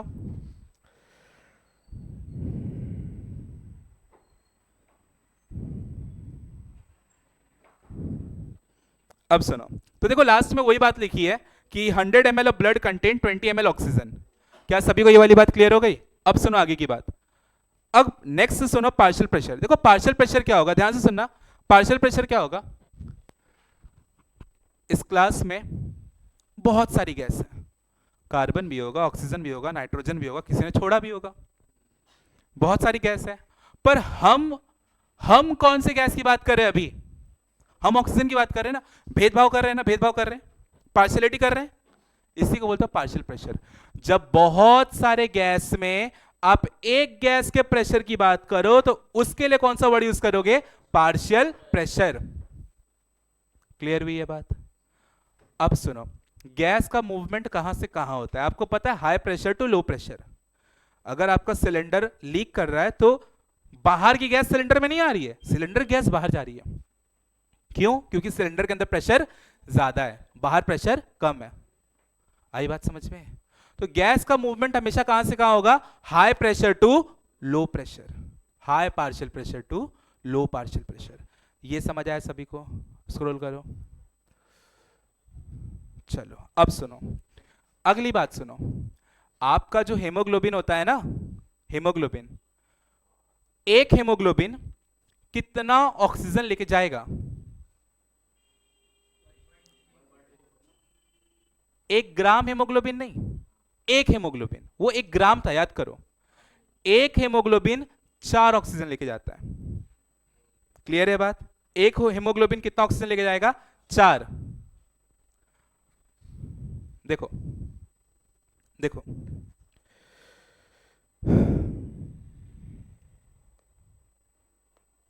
जैसे ये हेमोग्लोबिन है, देखो ध्यान से देखो, यहां पे ये हेमोग्लोबिन है, ये हेमोग्लोबिन है, इसके पास 4 हाथ होते हैं, बराबर है? 2 चेन को बोलते हो अल्फा और 2 चेन को बोलते हो बीटा। 2 अल्फा चेन होते हैं, 2 बीटा चेन होते हैं, और हर चेन कितना ऑक्सीजन लेके जाता है? एक ऑक्सीजन इधर, एक इधर, एक इधर, एक इधर, तो एक हेमोग्लोबिन कितना ऑक्सीजन लेके जाएगा? 4। क्लियर हुई ये बात? पक्का क्लियर हुआ? अब सुनो आगे की बात।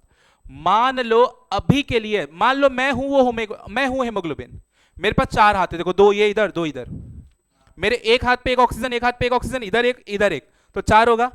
मान लो अभी के लिए एक हेमोग्लोबिन की कैपेसिटी कितनी होती है? कितने ऑक्सीजन की कैपेसिटी है? 4। मान लो अभी के लिए सिर्फ मेरे पास एक ही ऑक्सीजन है, तो मैं कितना परसेंट फुल हो चुका हूं? कितना परसेंट मैं फुल हो चुका हूं? 25%। 25% में फुल हो चुका हूं ना, मैं 25% सैचुरेट हो चुका हूं, बोल सकता हूं 25% में क्या सोचता हूं? सैचुरेट, भर चुका हूं। अब मेरे पास 2 ऑक्सीजन है, अब कितना परसेंट हुआ मैं? अब मेरे पास 3 है, अब कितना हुआ? और 4 पे, क्या ये बात समझ आई सभी को? अगर एक ऑक्सीजन मॉलिक्यूल होगा तो 25% सैचुरेशन, 2 होगा तो 50%, 3 होगा 75 और 4 होगा तो 100% सैचुरेशन। तो ये सैचुरेशन वाला कंसेप्ट समझ आया? ठीक है, आगे सुनो।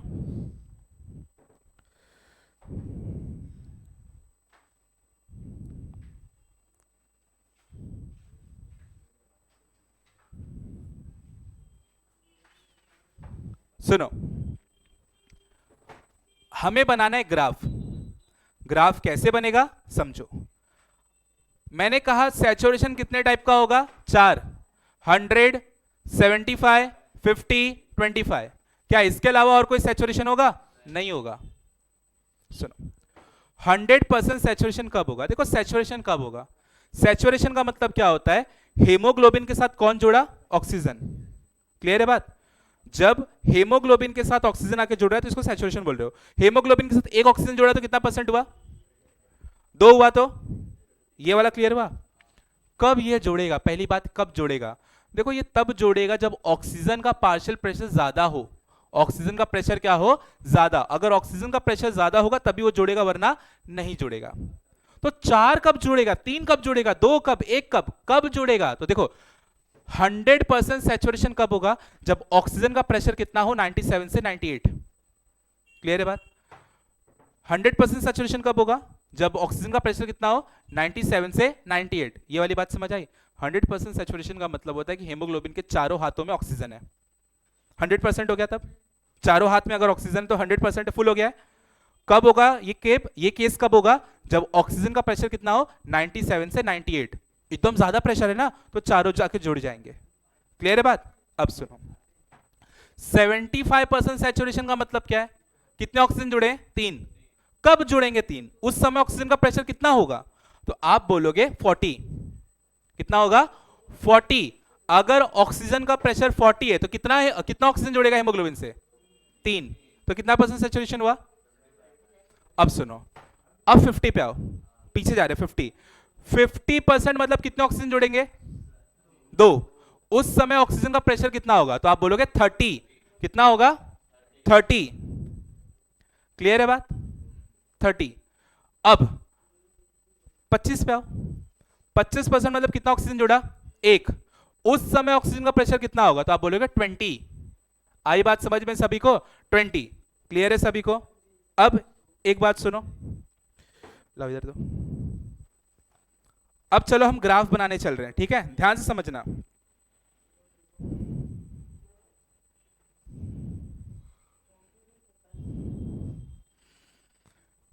चलो ध्यान से समझना, मैंने जो बोला उसको रिकॉल करवा रहा हूं।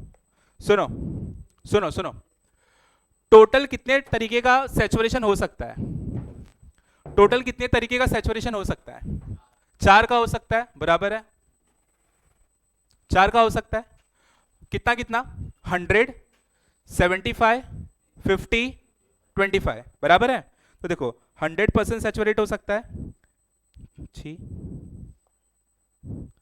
100% सैचुरेट हो सकता है, 75% हो सकता है, 50% हो सकता है, या 25% हो सकता है। ये बात समझ आई सभी को? 100% सैचुरेशन कब होगा? उस समय पार्शियल प्रेशर ऑक्सीजन का कितना होगा, बराबर है। तो 100 पे देखो कितना होगा, मैंने बताया आपको, याद करने की कोशिश करो। 100 पे कितना होगा? तो मैंने बताया आपको 97 to 98 mm Hg प्रेशर का यूनिट। 97 to 98 था 100 पे। अब हम लोग किस पे आ रहे? 75 पे। डायरेक्टली किस पे आओगे आप? 40। 75 पे कितना होता है? 40। 50 पे 30, 25 पे पहले था 97 98, फिर डायरेक्टली 40 40 30 20 खत्म। अगर ऑक्सीजन का प्रेशर 20 है तो कितना ऑक्सीजन जुड़ेगा? 30 है तो कितना जुड़ेगा? 40 है तो 97 to 98 है तो 20। अगर पार्शियल प्रेशर है ऑक्सीजन का तो कितना परसेंट सैचुरेशन होगा? 25% होगा ना। अरे एक ही जोड़ा तो 25% होगा ना। अगर 30 प्रेशर ऑक्सीजन का तो कितना परसेंट सैचुरेशन होगा? 40 है तो, और अगर 97 to 98 है तो। आई बात समझ में सभी को? सब लोग यहां तक पहुंच चुके हो? चलो अब सुनो, तुम्हारा आईपैड है दो, चलो सुनो, क्या इतनी बात समझ आई? अब हम लोग बनाते ग्राफ। ध्यान से सभी लोग देखना ग्राफ क्या है।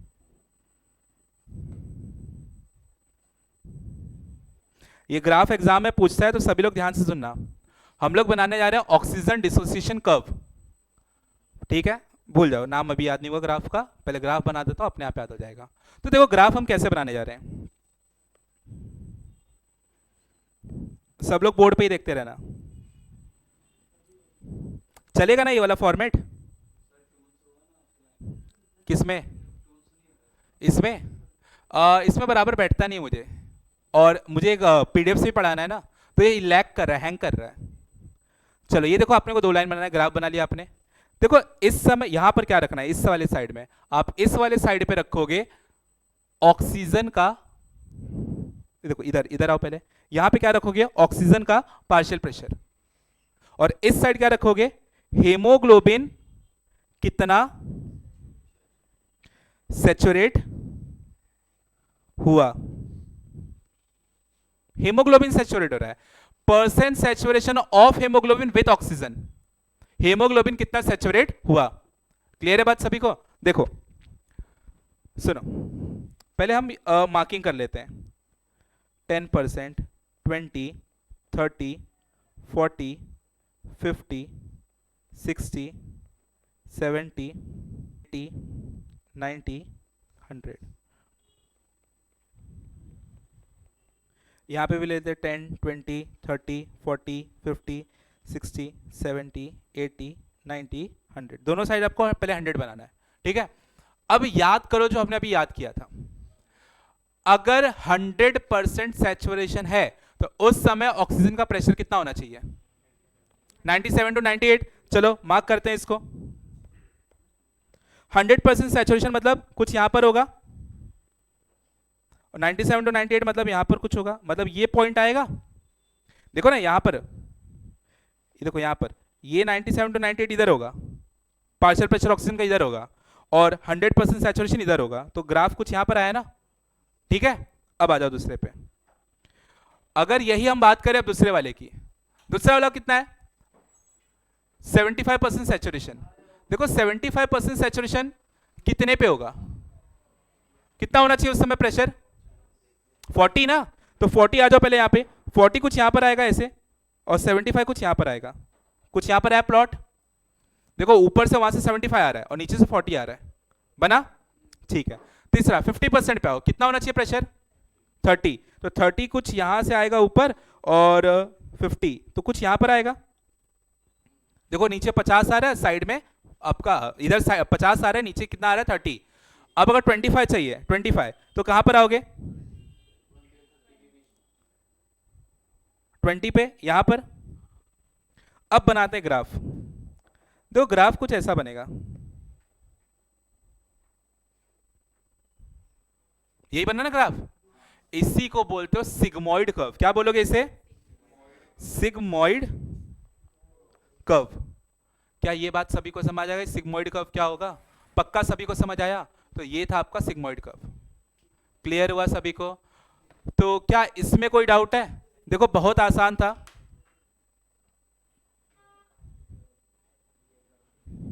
आपने सिंपली ऐसे किया, इधर 10 डाला, 1 2 3 4 5 6 7 8 9 10, इधर 10 डाला, 1 2 3 4 5 6 7 8 9 10। ठीक है, 1 10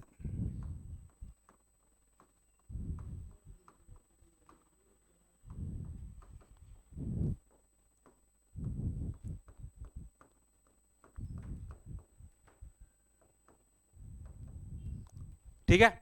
इस समय इधर क्या आएगा? इधर क्या आएगा? ऑक्सीजन का पार्शियल प्रेशर ना, और इधर क्या आएगा?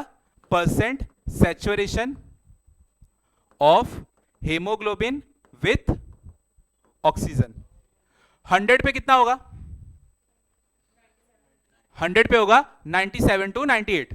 तो 100 तो इधर आया, 97 टू 98 किधर आएगा? कुछ ये देखो यहां पर। क्या ये बात समझ आई? 75 पे कितना आएगा? 40। 40 इधर से लूंगी, इधर से नीचे के ऊपर, नीचे 40, और यहां पर क्या आएगा? 75 यहां पर आया। ठीक है, 50 चाहिए, कहां पे लिखूं? 30 इधर, और 20 पे कितना? मतलब 25 का कितना? इधर। यही बना ना, इसी को बोलते हैं सिग्मोइड कर्व। और इस ग्राफ का नाम क्या है? Oxygen dissociation curve. क्लियर है ये बात सभी को? चलो मुझे एक बात बताओ, अब दो चीज अपने पास,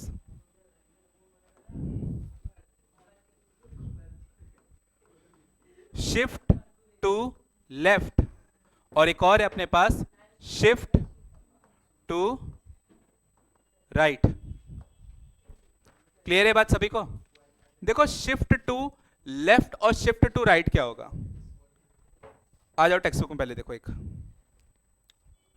ये देखो ग्राफ कुछ ऐसे बना था।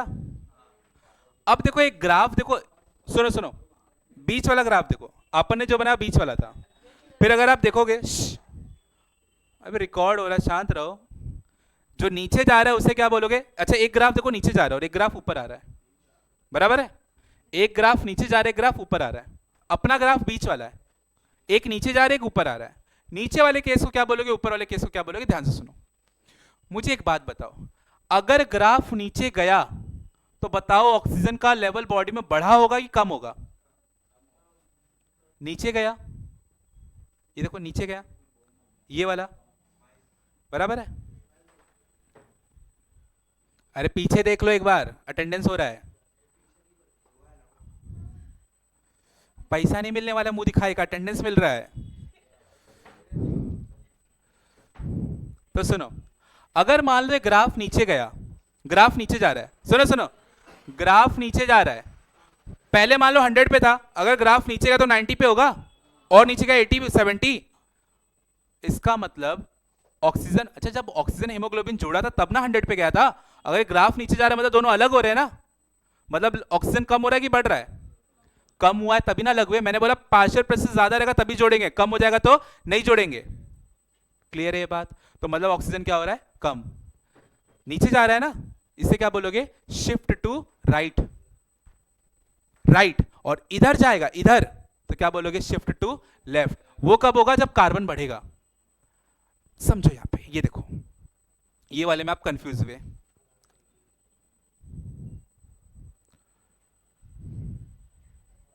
सुनो, कौन सा ऐसा केस है जो कि ऑक्सीजन को और हेमोग्लोबिन को जोड़ने में हेल्प करता है? कौन सा ऐसा केस है जो हेमोग्लोबिन और ऑक्सीजन को जोड़ने में हेल्प करता है?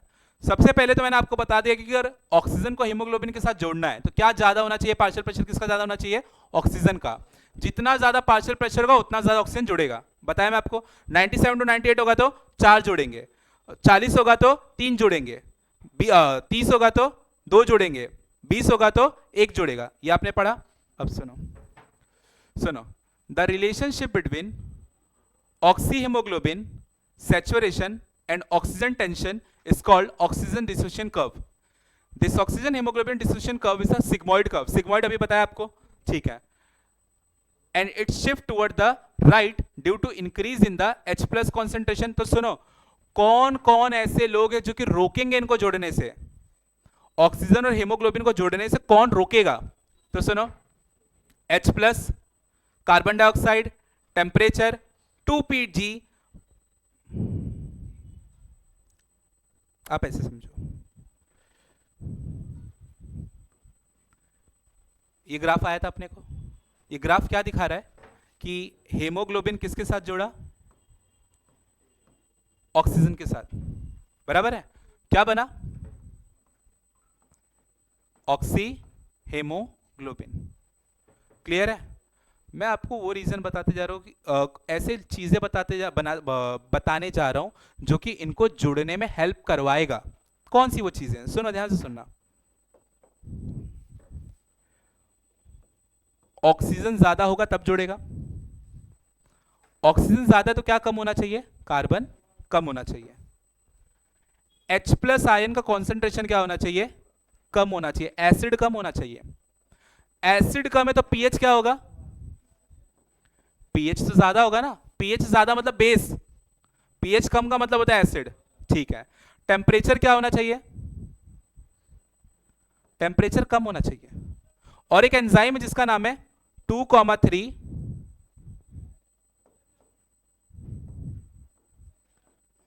DPG. क्लियर है बात सबको? तो देखो, ये सब चीजें होगी तो ये जुड़ेगा. क्लियर है बात सभी को? ये सब चीजें होगी तो ये जुड़ेगा. पक्का समझ आया? ठीक है. अब सुनो, कब ये टूटेगा? मान लो जुड़ गया, HbO2 बन चुका है ना. HbO2 को तोड़ने का काम कौन करेगा? तो इसका उल्टा, इसका उल्टा हो. HbO2 कब टूटेगा? दोनों कब टूटेंगे? तो आप बोलो ऑक्सीजन जब रहेगा कम, अलग हो जाएंगे. कार्बन रहेगा ज्यादा. पूरा उल्टा करो. H प्लस क्या होना चाहिए? ज्यादा. pH क्या होना चाहिए? कम. टेम्परेचर क्या होना चाहिए? ज्यादा. अगर ये केस रहा तो ये टूटेगा, ये केस रहा तो जुड़ेगा. आई बात समझ में? चलो बात करते, सुनो. Hb और O2 को जोड़ना है तो ऑक्सीजन क्या होना चाहिए? कार्बन कम, टेम्परेचर कम, H प्लस कम, pH. आई बात समझ में? और अगर उसका उल्टा कर देंगे तो कौन जोड़ेगा, कौन टूटेगा? HbO2 टूट जाएगा. क्लियर हो गई बात? और कौन जुड़ जाएगा? कार्बन. उस केस में कार्बन जुड़ेगा, इस केस में ऑक्सीजन जुड़ेगा. क्लियर है ये बात सभी को? अब सुनो, अब सुनो, अब सुनो. देखो, जैसे जैसे ऑक्सीजन जुड़ते जाते, ग्राफ ऊपर जा रहा था ना, ऊपर जा रहा है, ऊपर जा रहा है, ऊपर जा रहा है. तो देखो, इस तरफ क्या है? लेफ्ट. और इस तरफ क्या है? राइट. तो ग्राफ किस साइड शिफ्ट हो रहा था? लेफ्ट की राइट? लेफ्ट में शिफ्ट हो रहा है. ग्राफ देखो कहां शिफ्ट हो रहा है? लेफ्ट में. ऐसे नहीं बना ग्राफ, लेफ्ट में जा रहा है. क्लियर है बात? तो इसको क्या बोलोगे? जब जब Hb और O2 आपस में जोड़ते हैं तो क्या होता है? Shift to left. क्या होता है? Shift to left. ये बात समझ आई? समझ आया? अब सुनो, मान लो ये वाला हो रहा है, HbO2 नहीं जोड़ रहा, टूट रहा है, तो ग्राफ कुछ ऐसे जाएगा. देखो 97 98 तक पहुंचा ही नहीं क्योंकि ऑक्सीजन है ही नहीं. क्या पहुंचेगा? ऊपर तक नहीं पहुंचेगा ना. 100% सैचुरेशन होगा? नहीं होगा. तो मतलब ग्राफ ऊपर नहीं जाएगा. तो अब किस साइड जा रहा है? Shift to right. आई बात समझ में? अगर ऑक्सीजन ज्यादा रहा तो शिफ्ट टू लेफ्ट होगा, ऑक्सीजन कम रहा, कार्बन ज्यादा रहा तो शिफ्ट टू राइट होगा. तो देखो वहां पे आपने दो ग्राफ देखा था, ऐसे कुछ देखा था ना. देखो ये कब बनेगा? जब ऑक्सीजन ज्यादा रहेगा. ये नॉर्मल ऑक्सीजन था, और ये जब ऑक्सीजन कम रहेगा तो ये बनेगा. तो ये था शिफ्ट टू लेफ्ट और वो था शिफ्ट टू राइट. क्या अब समझ आया सभी को ये वाला कंसेप्ट? पक्का समझ आ गया? ठीक है.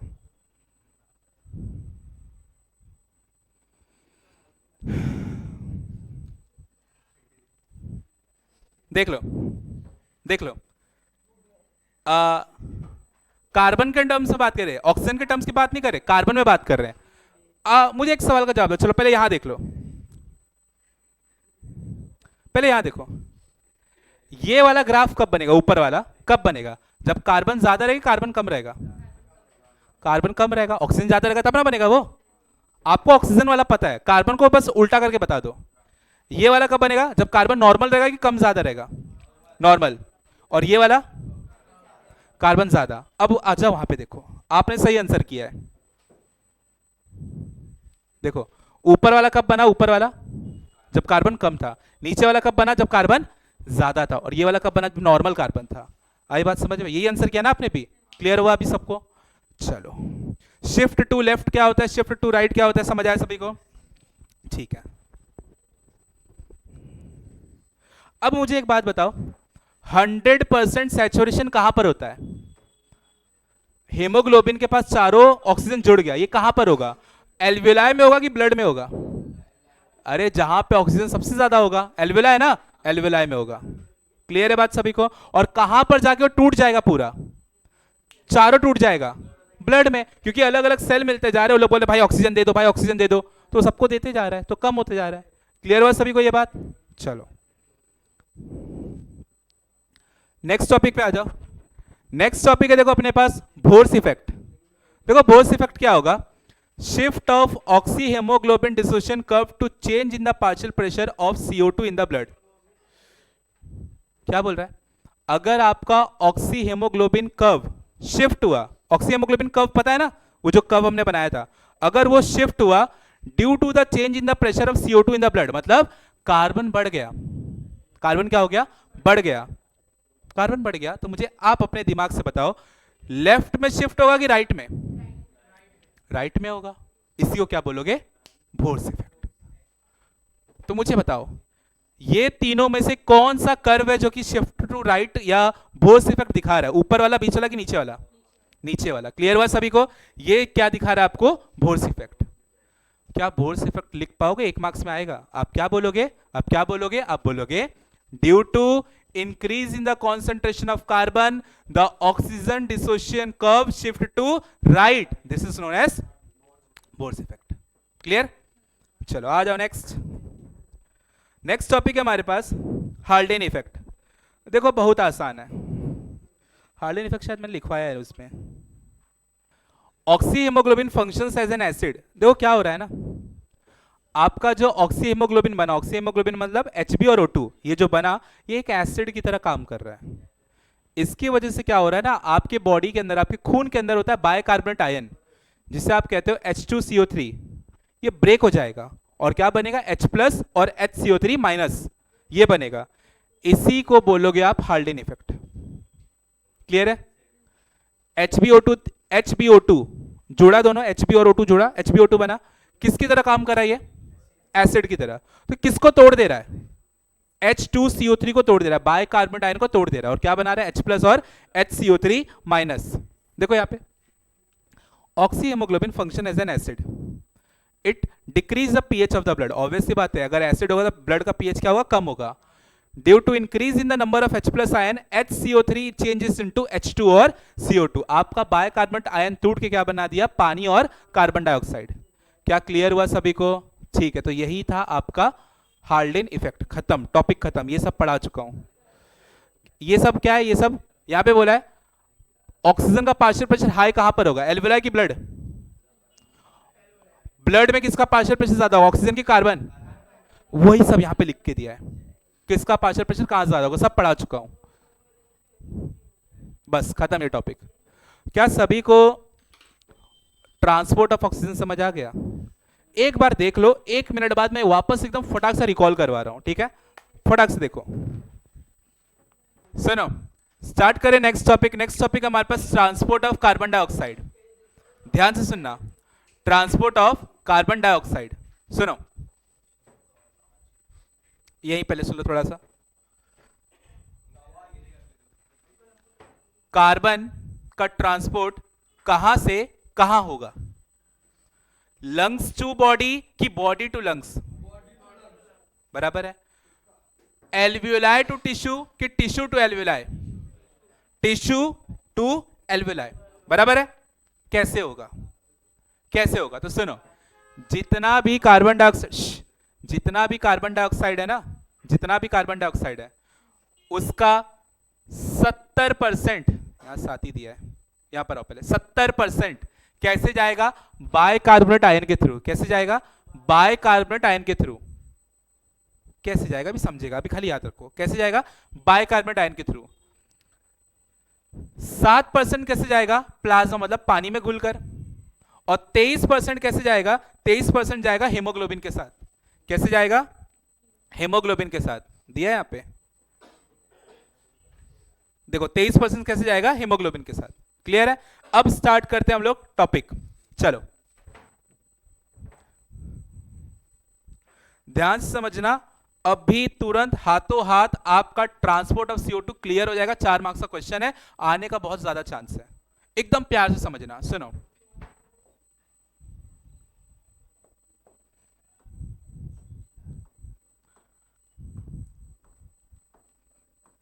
ये टिश्यू है, ये टिश्यू है। टिश्यू से क्या निकलेगा? CO2। टिश्यू से क्या निकलेगा? कार्बन डाइऑक्साइड, बराबर है, यही निकलेगा। अब सुनो, ध्यान से सुनना, ध्यान से सुनो, ध्यान से सुनो। इसको लेने कौन आएगा? Blood vessel. ब्लड वेसल से इसको पहुंचाना कहां पर है? इसे पहुंचाना है अपने को लंग्स के अंदर। कौन पहुंचाएगा, यही सवाल है, बराबर है, कौन पहुंचाएगा? तो सुनो, 3 तरीके से जाएगा। कितने तरीके से? 3। 7% का तरीका अलग है, 70% का तरीका अलग है, और 23% का तरीका अलग है। 7% कैसे जाएगा? प्लाज्मा में घुलकर। पानी है ना, पानी, प्लाज्मा, कार्बन डाइऑक्साइड आपके पानी के साथ मिक्स होकर H2CO3 बनकर चला जाएगा, बाय कार्बन आयन। क्लियर बात? 70% कैसे जाएगा? सुनो, 70% कैसे जाएगा? आपका लाल वाला खून है ना, आरबीसी, उसके अंदर क्या होता है?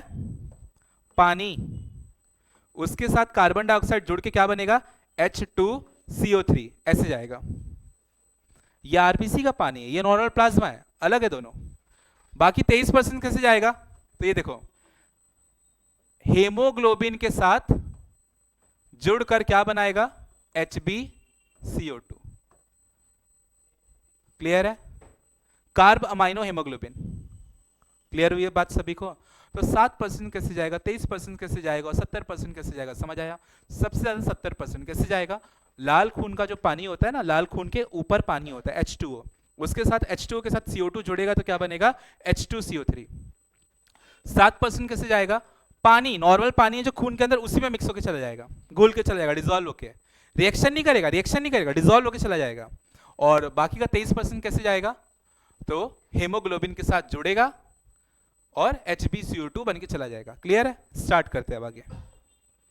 तो हम बात करें 70% की। 70% का केस क्या था? देखो, ये आपका आरबीसी है, आरबीसी के सरफेस पे प्रेजेंट होता है पानी। बाहर से कौन आया? Carbon dioxide. क्या बना? H2CO3। पर यहां पर एक चीज है, ये H2 और CO2 को जोड़कर H2CO3 बनाने का काम कौन करवाया? तो यहां पर एक एंजाइम है, यहां पर एक एंजाइम है। इस एंजाइम का नाम क्या है? Carbonic anhydrase. क्या नाम है इसका? Carbonic anhydrase. बट ये बहुत ही अनस्टेबल एंजाइम है। कैसा है? अनस्टेबल। तो ये जो बनवाएगा क्या वो स्टेबल रहेगा? वो भी स्टेबल नहीं होगा। तो क्या हुआ ना, ये टूट गया, ये टूट गया, ये टूट गया, और टूटकर क्या बना? H+ और HCO3-। ये बात समझ आई? H+ और HCO3-, ये बना। आई बात समझ में? वापस सुनो, आरबीसी के सरफेस के अंदर क्या था? पानी। बाहर से कौन आया? कार्बन। दोनों जोड़ा, जुड़वाने में कौन सेटिंग किया इनकी? कार्बोनिक एनहाइड्रेस, और क्या बनाया? Bicarbonate ion H2CO3। लेकिन ये जो बना वो बहुत ही क्या था? अनस्टेबल। तो वापस ही क्या हुआ? टूट गया, और क्या बना? H+ और HCO3-। क्लियर है बात? अब सुनो, बाहर कुछ लोग खड़े थे। कौन थे? K+, Na+। प्लाज्मा में, बाहर प्लाज्मा है ना, खून के बाहर प्लाज्मा है ना, वहां पर दो लोग थे, K+, Na+, सोडियम और पोटेशियम। सोडियम और पोटेशियम, अब वो लोग किसको बुला रहे हैं? बाइकार्बोनेट को, आना। किसको बुला रहे हैं? HCO3- को बुला रहे हैं। HCO3- चली भी गई, वो चली गई, किसके पास गई? सोडियम के पास और पोटेशियम के पास। और क्या बन गए लोग? अब ये लोग हैप्पीली फॉरएवर कपल। K+ इसके साथ जुड़कर क्या बना है? KHCO3, और Na उसके साथ जुड़कर क्या बना है? NaHCO3। सोडियम बाइकार्बोनेट और पोटेशियम बाइकार्बोनेट। क्लियर हुआ है बात सभी को? तो बेचारा कौन अकेले रह गया? यहां पर H+ अकेले रह गया। अब देखो, जो आयन बाहर गया वो नेगेटिव था कि पॉजिटिव? नेगेटिव। तो बाहर नेगेटिव चार्ज बढ़ गया ना, अंदर नेगेटिव चार्ज कम हो गया। तो अंदर के नेगेटिव चार्ज को मेंटेन करने के लिए कौन अंदर आ गया? Chlorine ion. कौन अंदर आया? Chlorine ion. तो देखो, क्लोरीन आयन अंदर आया। इस प्रोसेस को क्या बोलोगे? Chloride shift. क्लोरीन अंदर आने के प्रोसेस को क्या बोलोगे? Chloride shift. क्या सभी को ये वाली बात समझ आ गई? क्लोराइड शिफ्ट क्या होगा? ठीक है, तो ये था आपका, इस इफेक्ट को, इस फेनोमेना को आप बोलते हो क्लोराइड शिफ्ट या हैमबर्गर इफेक्ट। इतना ही आपको समझना था, बस खत्म टॉपिक। क्लियर हुआ सभी को?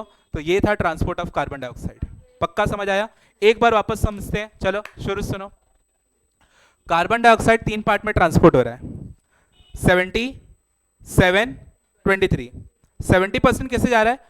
आरबीसी के अंदर जो पानी है उसके साथ ऐड होकर। 7% कैसे जा रहा है? प्लाज्मा के थ्रू। 23% कैसे जा रहा है? हेमोग्लोबिन के थ्रू। क्या बन के जा रहा है? Carb amino haemoglobin. ठीक है, हम बात करें 70% की। आरबीसी के अंदर पानी था H2O, उसके साथ कौन जोड़ा? CO2। क्या बना? H2CO3। किसने करवाया ये काम? Carbonic anhydrase. H2CO3 आगे जाके क्या हो गया? ब्रेक, H+ और HCO3- में। HCO3- बाहर चला गया प्लाज्मा में, किसके साथ जोड़ा? सोडियम और पोटेशियम। क्या बना? सोडियम बाइकार्बोनेट और पोटेशियम बाइकार्बोनेट। चार्ज को बैलेंस करने के लिए अंदर कौन आया? क्लोरीन। इस फेनोमेना को क्या बोलोगे? Chloride shift. क्लियर हुआ? खत्म। पढ़ लो, इसको भी देख लो फटाक से। ये लास्ट टॉपिक है हार्ड वाला, जो 4 मार्क्स में आएगा। उसके बाद चैप्टर खत्म हो जाएगा ये वाला। उसके बाद सर्कुलेशन रहेगा, सर्कुलेशन हम लोग अगले में करेंगे, नहीं हो पाएगा यहाँ पे। ध्यान से सुनना, ध्यान से सुनना। वैसे भी एक चैप्टर में 2 घंटा जाएगा ही, क्या कर सकते हो उसमें।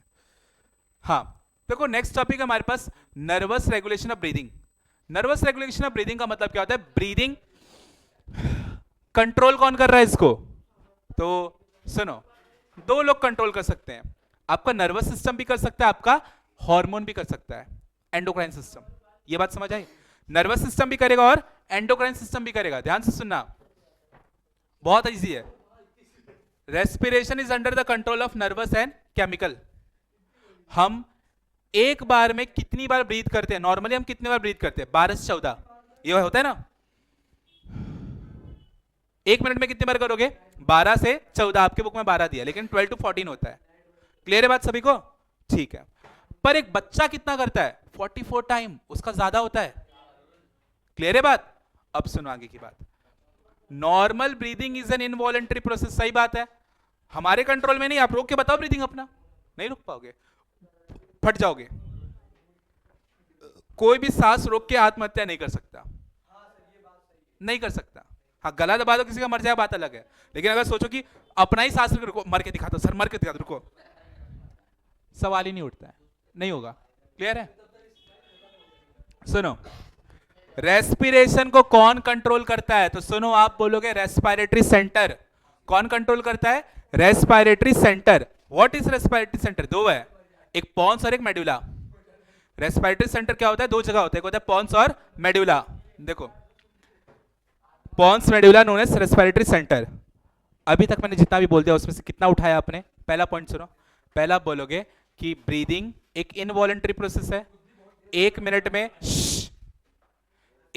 में 12 बार हो रहा है ब्रीदिंग, बच्चों में कितना हो रहा है 44।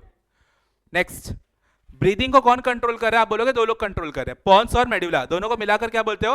Respiratory centre. याद रखो सेंटर में पीएम बैठे हैं हमारे, पी का मतलब क्या है? पॉन्स, और एम का मतलब क्या है? मेडुला, ऐसे याद रखो।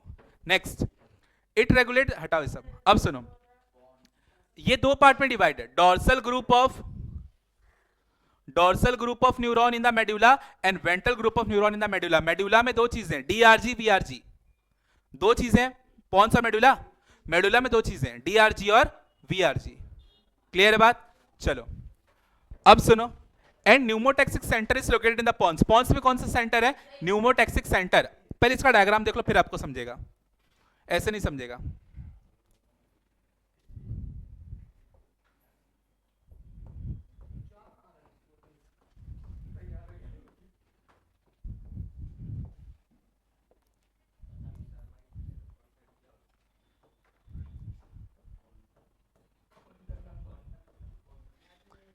ये कुछ हमारा सीएनएस है, ब्रेन है। देखो ये वाले पार्ट को आप कहते हो पॉन्स, और ये नीचे वाले पार्ट को, ये पूरे पार्ट को क्या बोलते हो? मेडुला। क्लियर है? पॉन्स में एक सेंटर है, मेडुला में दो सेंटर है। पॉन्स में जो सेंटर है इसे बोलोगे आप न्यूमाटैक्सिक सेंटर। क्या बोलोगे? न्यूमाटैक्सिक सेंटर। और मेडुला में दो सेंटर है, एक का नाम है डीआरजी और एक का नाम है VRG, dorsal respiratory group of neuron और ventral respiratory group of neuron. ये बात समझ आई सभी को? चलो डायग्राम क्लियर है ना? वहां पे समझते हैं वापस। चलो समझो, देखो आपका जो डीआरजी था वो क्या करवाता था? इंस्पिरेशन, इसलिए आप बोलते हैं इंस्पिरेटरी सेंटर। डीआरजी क्या करवाता है? इंस्पिरेशन। वीआरजी क्या करवाता है? इंस्पिरेशन एक्सपिरेशन दोनों। डीआरजी क्या करवा रहा था? सिर्फ इंस्पिरेशन। वीआरजी क्या करवा रहा है? दोनों। अब सुनो, न्यूमोटैक्सिक सेंटर क्या करवाता है? इंस्पिरेशन को रोकता है। न्यूमोटैक्सिक नहीं कर रहा है, हट बक। न्यूमोटैक्सिक सेंटर क्या करवा रहा है? इंस्पिरेशन को रोक रहा है। ये बात समझ आई? अब चालू करते हैं अपना मेन टॉपिक। सुनो, मान लो आप सांस ले रहे हो, इंस्पिरेशन कर रहे हो, इंस्पिरेशन करते करते बहुत ज्यादा इंस्पिरेशन आप कर दिए, आपका पूरा फेफड़ा एकदम फूक गया है। फेफड़े के अंदर एक रिसेप्टर होता है जिसको बोलते हैं स्ट्रेच रिसेप्टर। क्या बोलोगे? Stretch receptor. अगर वो सिग्नल देगा भाई बहुत ज्यादा स्ट्रेच हो चुका है, फट जाएंगे हम लोग, स्ट्रेच रिसेप्टर को पता चल जाता है कि स्ट्रेच बहुत ज्यादा हो गया, गैस आपने बहुत ज्यादा ले लिया है। ये बात समझ आई सभी को? किसको समझ आया? स्ट्रेच रिसेप्टर की, भाई बहुत ज्यादा हो गया है, अब अगर कुछ हुआ तो फट जाएगा। तो उसने किसको सिग्नल दिया? वो सिग्नल देगा न्यूमाटैक्सिक सेंटर को। किसको देगा? न्यूमाटैक्सिक सेंटर को। न्यूमाटैक्सिक बोल रहा है, अरे बंद कर। किसको बोला? कौन करवाता है इंस्पिरेशन? डीआरजी वीआरजी, ये लोग करवा रहे थे ना, तो वो उनसे बंद करवा देगा। न्यूमाटैक्सिक सेंटर क्या करेगा? इंस्पिरेशन को बंद करवा देगा कि भाई इंस्पिरेशन नहीं करना है, बस रुक फट जाएंगे हम लोग। इंस्पिरेशन को बंद करवाया और एक्सपिरेशन को चालू करवाया। किसने? न्यूमाटैक्सिक सेंटर ने। न्यूमाटैक्सिक, देखो सांस लिया, वापस सुनो, सांस लिया, फेफड़ा फूक गया, तो कौन चालू हुआ? Stretch receptor. स्ट्रेच रिसेप्टर ने किसको सिग्नल दिया? न्यूमाटैक्सिक सेंटर को। तो न्यूमाटैक्सिक सेंटर ने क्या बंद करवा दिया, क्या चालू करवा दिया? एक्सपिरेशन। इंस्पिरेशन को बंद करवाया, एक्सपिरेशन को चालू करवा दिया। ये वाली बात समझ आई सभी को? ठीक है, तो यहां पर नॉर्मल हो गया, सब कुछ नॉर्मल हो गया। अब वापस इंस्पिरेशन चालू करवाना है ना, वो कौन करवाएगा? मेडुला में आपका जो डीआरजी है। डीआरजी क्या करवा रहा था? देखो इंस्पिरेशन करवा रहा था ना, इंस्पिरेटरी सेंटर, तो वापस से वो इंस्पिरेशन करवा देगा। चलो अब पढ़ते हैं, सुनो। During inspiration, when the lung expand to a critical point, the stretch receptor are stimulated and impulse are sent along the vagus nerve to the expiratory center. It then send out inhibitory impulse to the inspiratory center. वही बोल रहा है कि inhibitory मतलब रोकने का impulse भेजा गया इंस्पिरेटरी को कि भाई रुक जा, और किसको? एक्सपिरेटरी सेंटर को सिग्नल भेजा गया भाई तू चालू जा, तू गैस निकाल बाहर, और इसको बोला भाई तू अंदर मत ले, रुक जा, हम लोग फट जाएंगे। द इंस्पिरेटरी मसल रिलैक्स, तो इंस्पिरेशन वाला मसल क्या हो गया? रिलैक्स हो गया, क्योंकि इंस्पिरेशन नहीं करना है। एंड द एक्सपिरेशन चालू हुआ। As the air leaves the lung during expiration, the lungs are deflated. The receptors are no longer stimulated. Thus, the inspiratory center is no longer inhibited and a new inspiration begin. इस reflex को ही क्या बोलोगे आप? Herring Breuer reflex. आई बात समझ में? एक बार वापस सुनो, एक बार वापस सुनो. आप सांस ले रहे थे, आपने जरूरत से ज्यादा सांस ले ली. ये बात समझ आई? जब आप जरूरत से ज्यादा सांस ले लोगे तो कौन चालू हो जाएगा? Stretch receptor. किसको सिग्नल देगा? न्यूमाटैक्सिक सेंटर को. किसी नस के थ्रू देगा ना. उस नस का नाम क्या है? Vagus nerve. उस नर्व का नाम क्या है? Vagus nerve. क्या ये वाली बात समझ आई सभी को? अब अगली बात सुनो. जैसे ही न्यूमाटैक्सिक सेंटर के पास सिग्नल जाएगा तो वो कौन से सेंटर को बंद करवाएगा? इंस्पिरेटरी. कौन से सेंटर को चालू करवाएगा? एक्सपिरेटरी.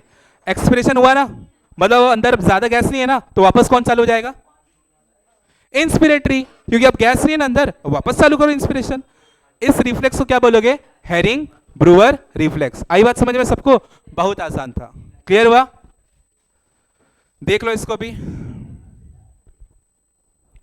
अब हम लोग करेंगे डिसऑर्डर, चैप्टर खत्म हो जाएगा. चलो अब स्टार्ट करें हम लोग डिसऑर्डर. ध्यान से सुनना सभी लोग. डिसऑर्डर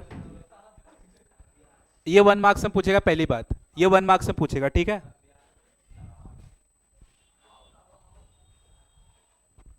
ठीक है, यहां पर आओ.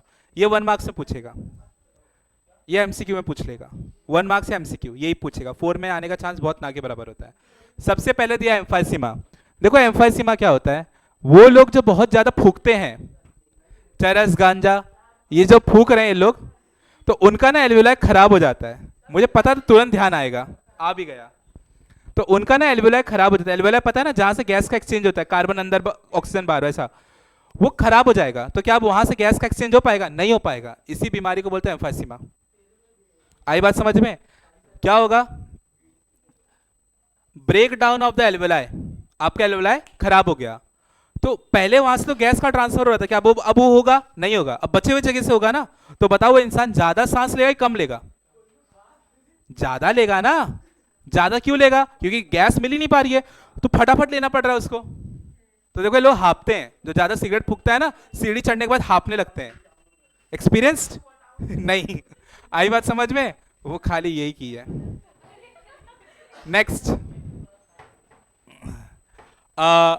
ब्रोंकाइटिस पे आओ. देखो ब्रोंकाइटिस 2 टाइप का होता है. हाँ P low P low. Acute और क्रोनिक. 2 टाइप का ब्रोंकाइटिस होता है, अक्यूट और क्रोनिक. देखो अक्यूट का मतलब क्या होता है? वो बीमारी जो छोटे समय के लिए होती है उसको आप अक्यूट कहते हो, और वो बीमारी जो लंबे समय के लिए होती है उसको आप बोलते हो क्रोनिक. बुखार अक्यूट, टीबी कैंसर क्रोनिक. ये बात समझ आई? अब सुनो, अक्यूट ब्रोंकाइटिस पे आओ. देखो ब्रोंकाइटिस का मतलब क्या होगा? चालू है, चालू है, चालू तो है. चलो अक्यूट ब्रोंकाइटिस पे आओ. देखो ब्रोंकाइटिस का मतलब क्या होता है? आपका जो ब्रोंकाई है ना, उसमें सूजन आ जाना, जलन होना, बलगम निकलना, इसको बोलोगे ब्रोंकाइटिस. आइटिस का मतलब होता है इन्फ्लेमेशन. ये बात समझ आई? ब्रोंकाई पता है ना, प्राइमरी सेकेंडरी टर्शरी यहाँ पे था. अगर वो उसमें कोई प्रॉब्लम आ गया तो आप इसे क्या बोलोगे? ब्रोंकाइटिस. अक्यूट मतलब कुछ समय के लिए आया, क्रोनिक मतलब लंबे समय के लिए आया. देखो अक्यूट में क्या दिया है? Inflammation of bronchi, shortness of breath, yellow mucus through cough. जब आप खांसोगे तो पीला कलर का बलगम आएगा. क्रोनिक पे आओ, कफिंग, शॉर्टनेस ऑफ ब्रेथ, मतलब वही चीज लंबे समय तक चलेगी. क्लियर है बात सभी को? ठीक है. साइनोसाइटिस. साइनोसाइटिस क्या होता है? देखो इसको बोलते हैं साइनस. ये तो छेद है ना ये वाला, इसको कहते हो साइनस. क्लियर है सभी को? साइनस. तो अगर ये आपका सूज जाए, लाल हो जाए, दर्द हो, सांस लेने में जलन हो, आप इसको क्या बोलोगे? साइनोसाइटिस. कभी ना कभी जिंदगी में हुआ होगा. गर्म हवा जब जा रहा है, ट्रेन व्रेन में जाते हैं हम लोग, तो पूरा जलने लगता है यहाँ पे. इसी को बोलते हैं साइनोसाइटिस. आई बात समझ में? Inflammation of the sinus mucus discharge, यहीं से पूरा पानी वानी निकलेगा, फिर मलाई निकलेगा. अब आ जाओ नेक्स्ट टॉपिक में. नेक्स्ट टॉपिक है लेरिंजाइटिस. लेरिंग्स ये होता है, यही अगर सूज जाए, बोलने ना हो, निगलने ना हो, कुछ खा नहीं पा रहे हो, बोल नहीं पा रहे हो, जलन हो रहा है अलग से, इसी को बोलोगे लेरिंजाइटिस. जैसे कि अभी मुझे हो रहा है क्योंकि ये माइक सही नहीं है. आई बात समझ में? इसी को क्या बोलोगे? लेरिंजाइटिस. अगला है निमोनिया. निमोनिया क्या होता है? बैक्टीरियल इंफेक्शन की वजह से अगर आपके फेफड़े में, आपके एल्वेलाई में पानी जमा हो रहा है, बलगम आ रहा है, सांस लेने में दिक्कत हो रही है, खांसी आ रही है, इसी को क्या बोलोगे? निमोनिया। इसमें आपको क्या आएगा? फीवर आएगा, शॉर्टनेस ऑफ ब्रेथ होगा, स्वेटिंग होगा, चेस्ट पेन होगा। क्लियर है बात? नेक्स्ट आ जाओ अस्थमा। देखो अस्थमा क्या होता है, अंदर का जो पूरा पाइप होता है ना, ये फेफड़े वाला पाइप, उसमें बलगम जमा हो जाएगा, तो सांस ले पाओगे आप? नहीं ले पाओगे, इसी को बोलोगे अस्थमा। जैसे जुकाम में कैसे होता है, नाक बंद हो जाता है, सांस नहीं ले पाते हैं, मुंह से लेना पड़ता है, फिर ऐसे जब वो पाइप डालते हैं, उस दिन जो फिजा डाल रहे थे ऐसे कुछ तो विक्स था, तो उससे वो खुल जा रहा था, उसी तरह ना यहाँ पे भी पूरा बलगम जम चुका है, तो लोग देखो ऐसे पंप मारते हैं तो पूरा खुल जाता है, सेम वही होता है। आई बात समझ में? अस्थमा, अस्थमा में क्या हो रहा है, अंदर क्या जम गया? पूरा कफ, तो अंदर हवा जा नहीं पा रही, गैस जा नहीं पा रहा है, तो वो उसको सांस लेने में दिक्कत हो रही है ऐसे। लास्ट में आपको दिया है ORD, ऑक्यूपेशनल रेस्पिरेटरी डिसऑर्डर, जिसमें सिलिकोसिस और एबस्टोसिस दिया है। मतलब क्या है, जो लोग ऐसी कंपनियों में काम करते हैं जहाँ पे छोटे छोटे रेशा निकल रहा है, धूल निकल रहा है, बार बार उनके अंदर जा रहा है, उनको ये बीमारी होती है ORD, ऑक्यूपेशन की वजह से जो बीमारी हुई। ये वाली बात समझ आई? ठीक है। इन्फ्लेमेशन, फाइब्रोसिस, लंग डैमेज, मतलब आपका लंग्स पूरा खराब हो जा रहा है, यहाँ पर जमा होते होते चीजें, यही आपका ORD। 1 मार्कर है, हल्का फुल्का ऊपर ऊपर से पढ़ना है, ये ऊपर ऊपर से ये लिख देना क्या करना चाहिए, मास्क लगाओ भाई, सीधा बोलो मास्क लगाओ। अस्थमा हुआ है, क्या करना चाहिए? इनहेलेंट लो, फुसफुसिया लो, अम्मा जी की वो जो भी ये पंप मारते हैं। निमोनिया में क्या करना चाहिए? डॉक्टर को दिखाओ, एंटीबायोटिक लो, बैक्टीरिया से हुआ है ना, एंटीबायोटिक लो, डॉक्टर मत बनो। ये बात समझ आई? तो ये सब होता है आपका, ऊपर ऊपर से लिख देना, कोई दिक्कत नहीं है। चलो लास्ट से देखो, आर्टिफिशियल वेंटिलेशन। देखो आर्टिफिशियल वेंटिलेशन का मतलब क्या होता है, देखो सिंपल है, आपने कभी कभी देखा होगा मूवीज में, कोई बंदा डूब रहा है, उसको बचाया गया, पर वो भी होश में नहीं आ रहा है, सांस वास नहीं ले रहा है, तो आपने 2 हाथ लगा के उसके चेस्ट पे पहले पंप किया, पानी थोड़ा बाहर आया, एक मछली बाहर आई, आपने उसको साइड किया, आज रात को ये खाएंगे, फिर आप उसके मुंह में, उसका नाक बंद करके उसके मुंह में फूक रहे हो जोर से, माउथ टू माउथ, इसी को बोलते हैं आर्टिफिशियल वेंटिलेशन। क्लियर है बात? आप अपने मुंह से उसके मुंह में हवा भर रहे हो, जिससे उसका फेफड़ा चालू हो जाए, फिर से फेफड़ा जाम हो चुका है। ये बात समझ आई सबको? ये आर्टिफिशियल वेंटिलेशन है। उसके बाद दिया आपको वेंटिलेटर। अगर यही चीज आपको नहीं करना है, क्योंकि हट छी हट, इसके साथ कौन करेगा, इसको हॉस्पिटल लेके चलो, फिर वहां पे पूरा मशीन से किया गया, उसको वेंटिलेटर, आपको पता है ना, जो आईसीयू में होता है, जो मेन बेड होता है, उसको वेंटिलेटर बोलते हैं, तो वो वेंटिलेटर है, उसको कुछ नहीं है। क्या समझ आया? वेंटिलेटर काम क्या होगा? Get oxygen into the lung, आपके फेफड़े में ऑक्सीजन भेजेगा, remove the carbon from the lung, carbon बाहर निकाल देगा, help the patient to breathe. वो लगाते हैं ना यहाँ पे मास्क, यही काम करता है। आपका काम वो करके दे रहा है, आपको अंदर हवा भी दे रहा है, फिर कार्बन बाहर भी निकाल रहा है, इतने आलसी हो आप। ये वेंटिलेटर का काम होता है। क्लियर हुआ सभी को? तो that's it for this chapter. अगला अपने पास सर्कुलेशन है, जो कि हम लोग अगली बार करेंगे, सवाल ही नहीं उठता है। ठीक है।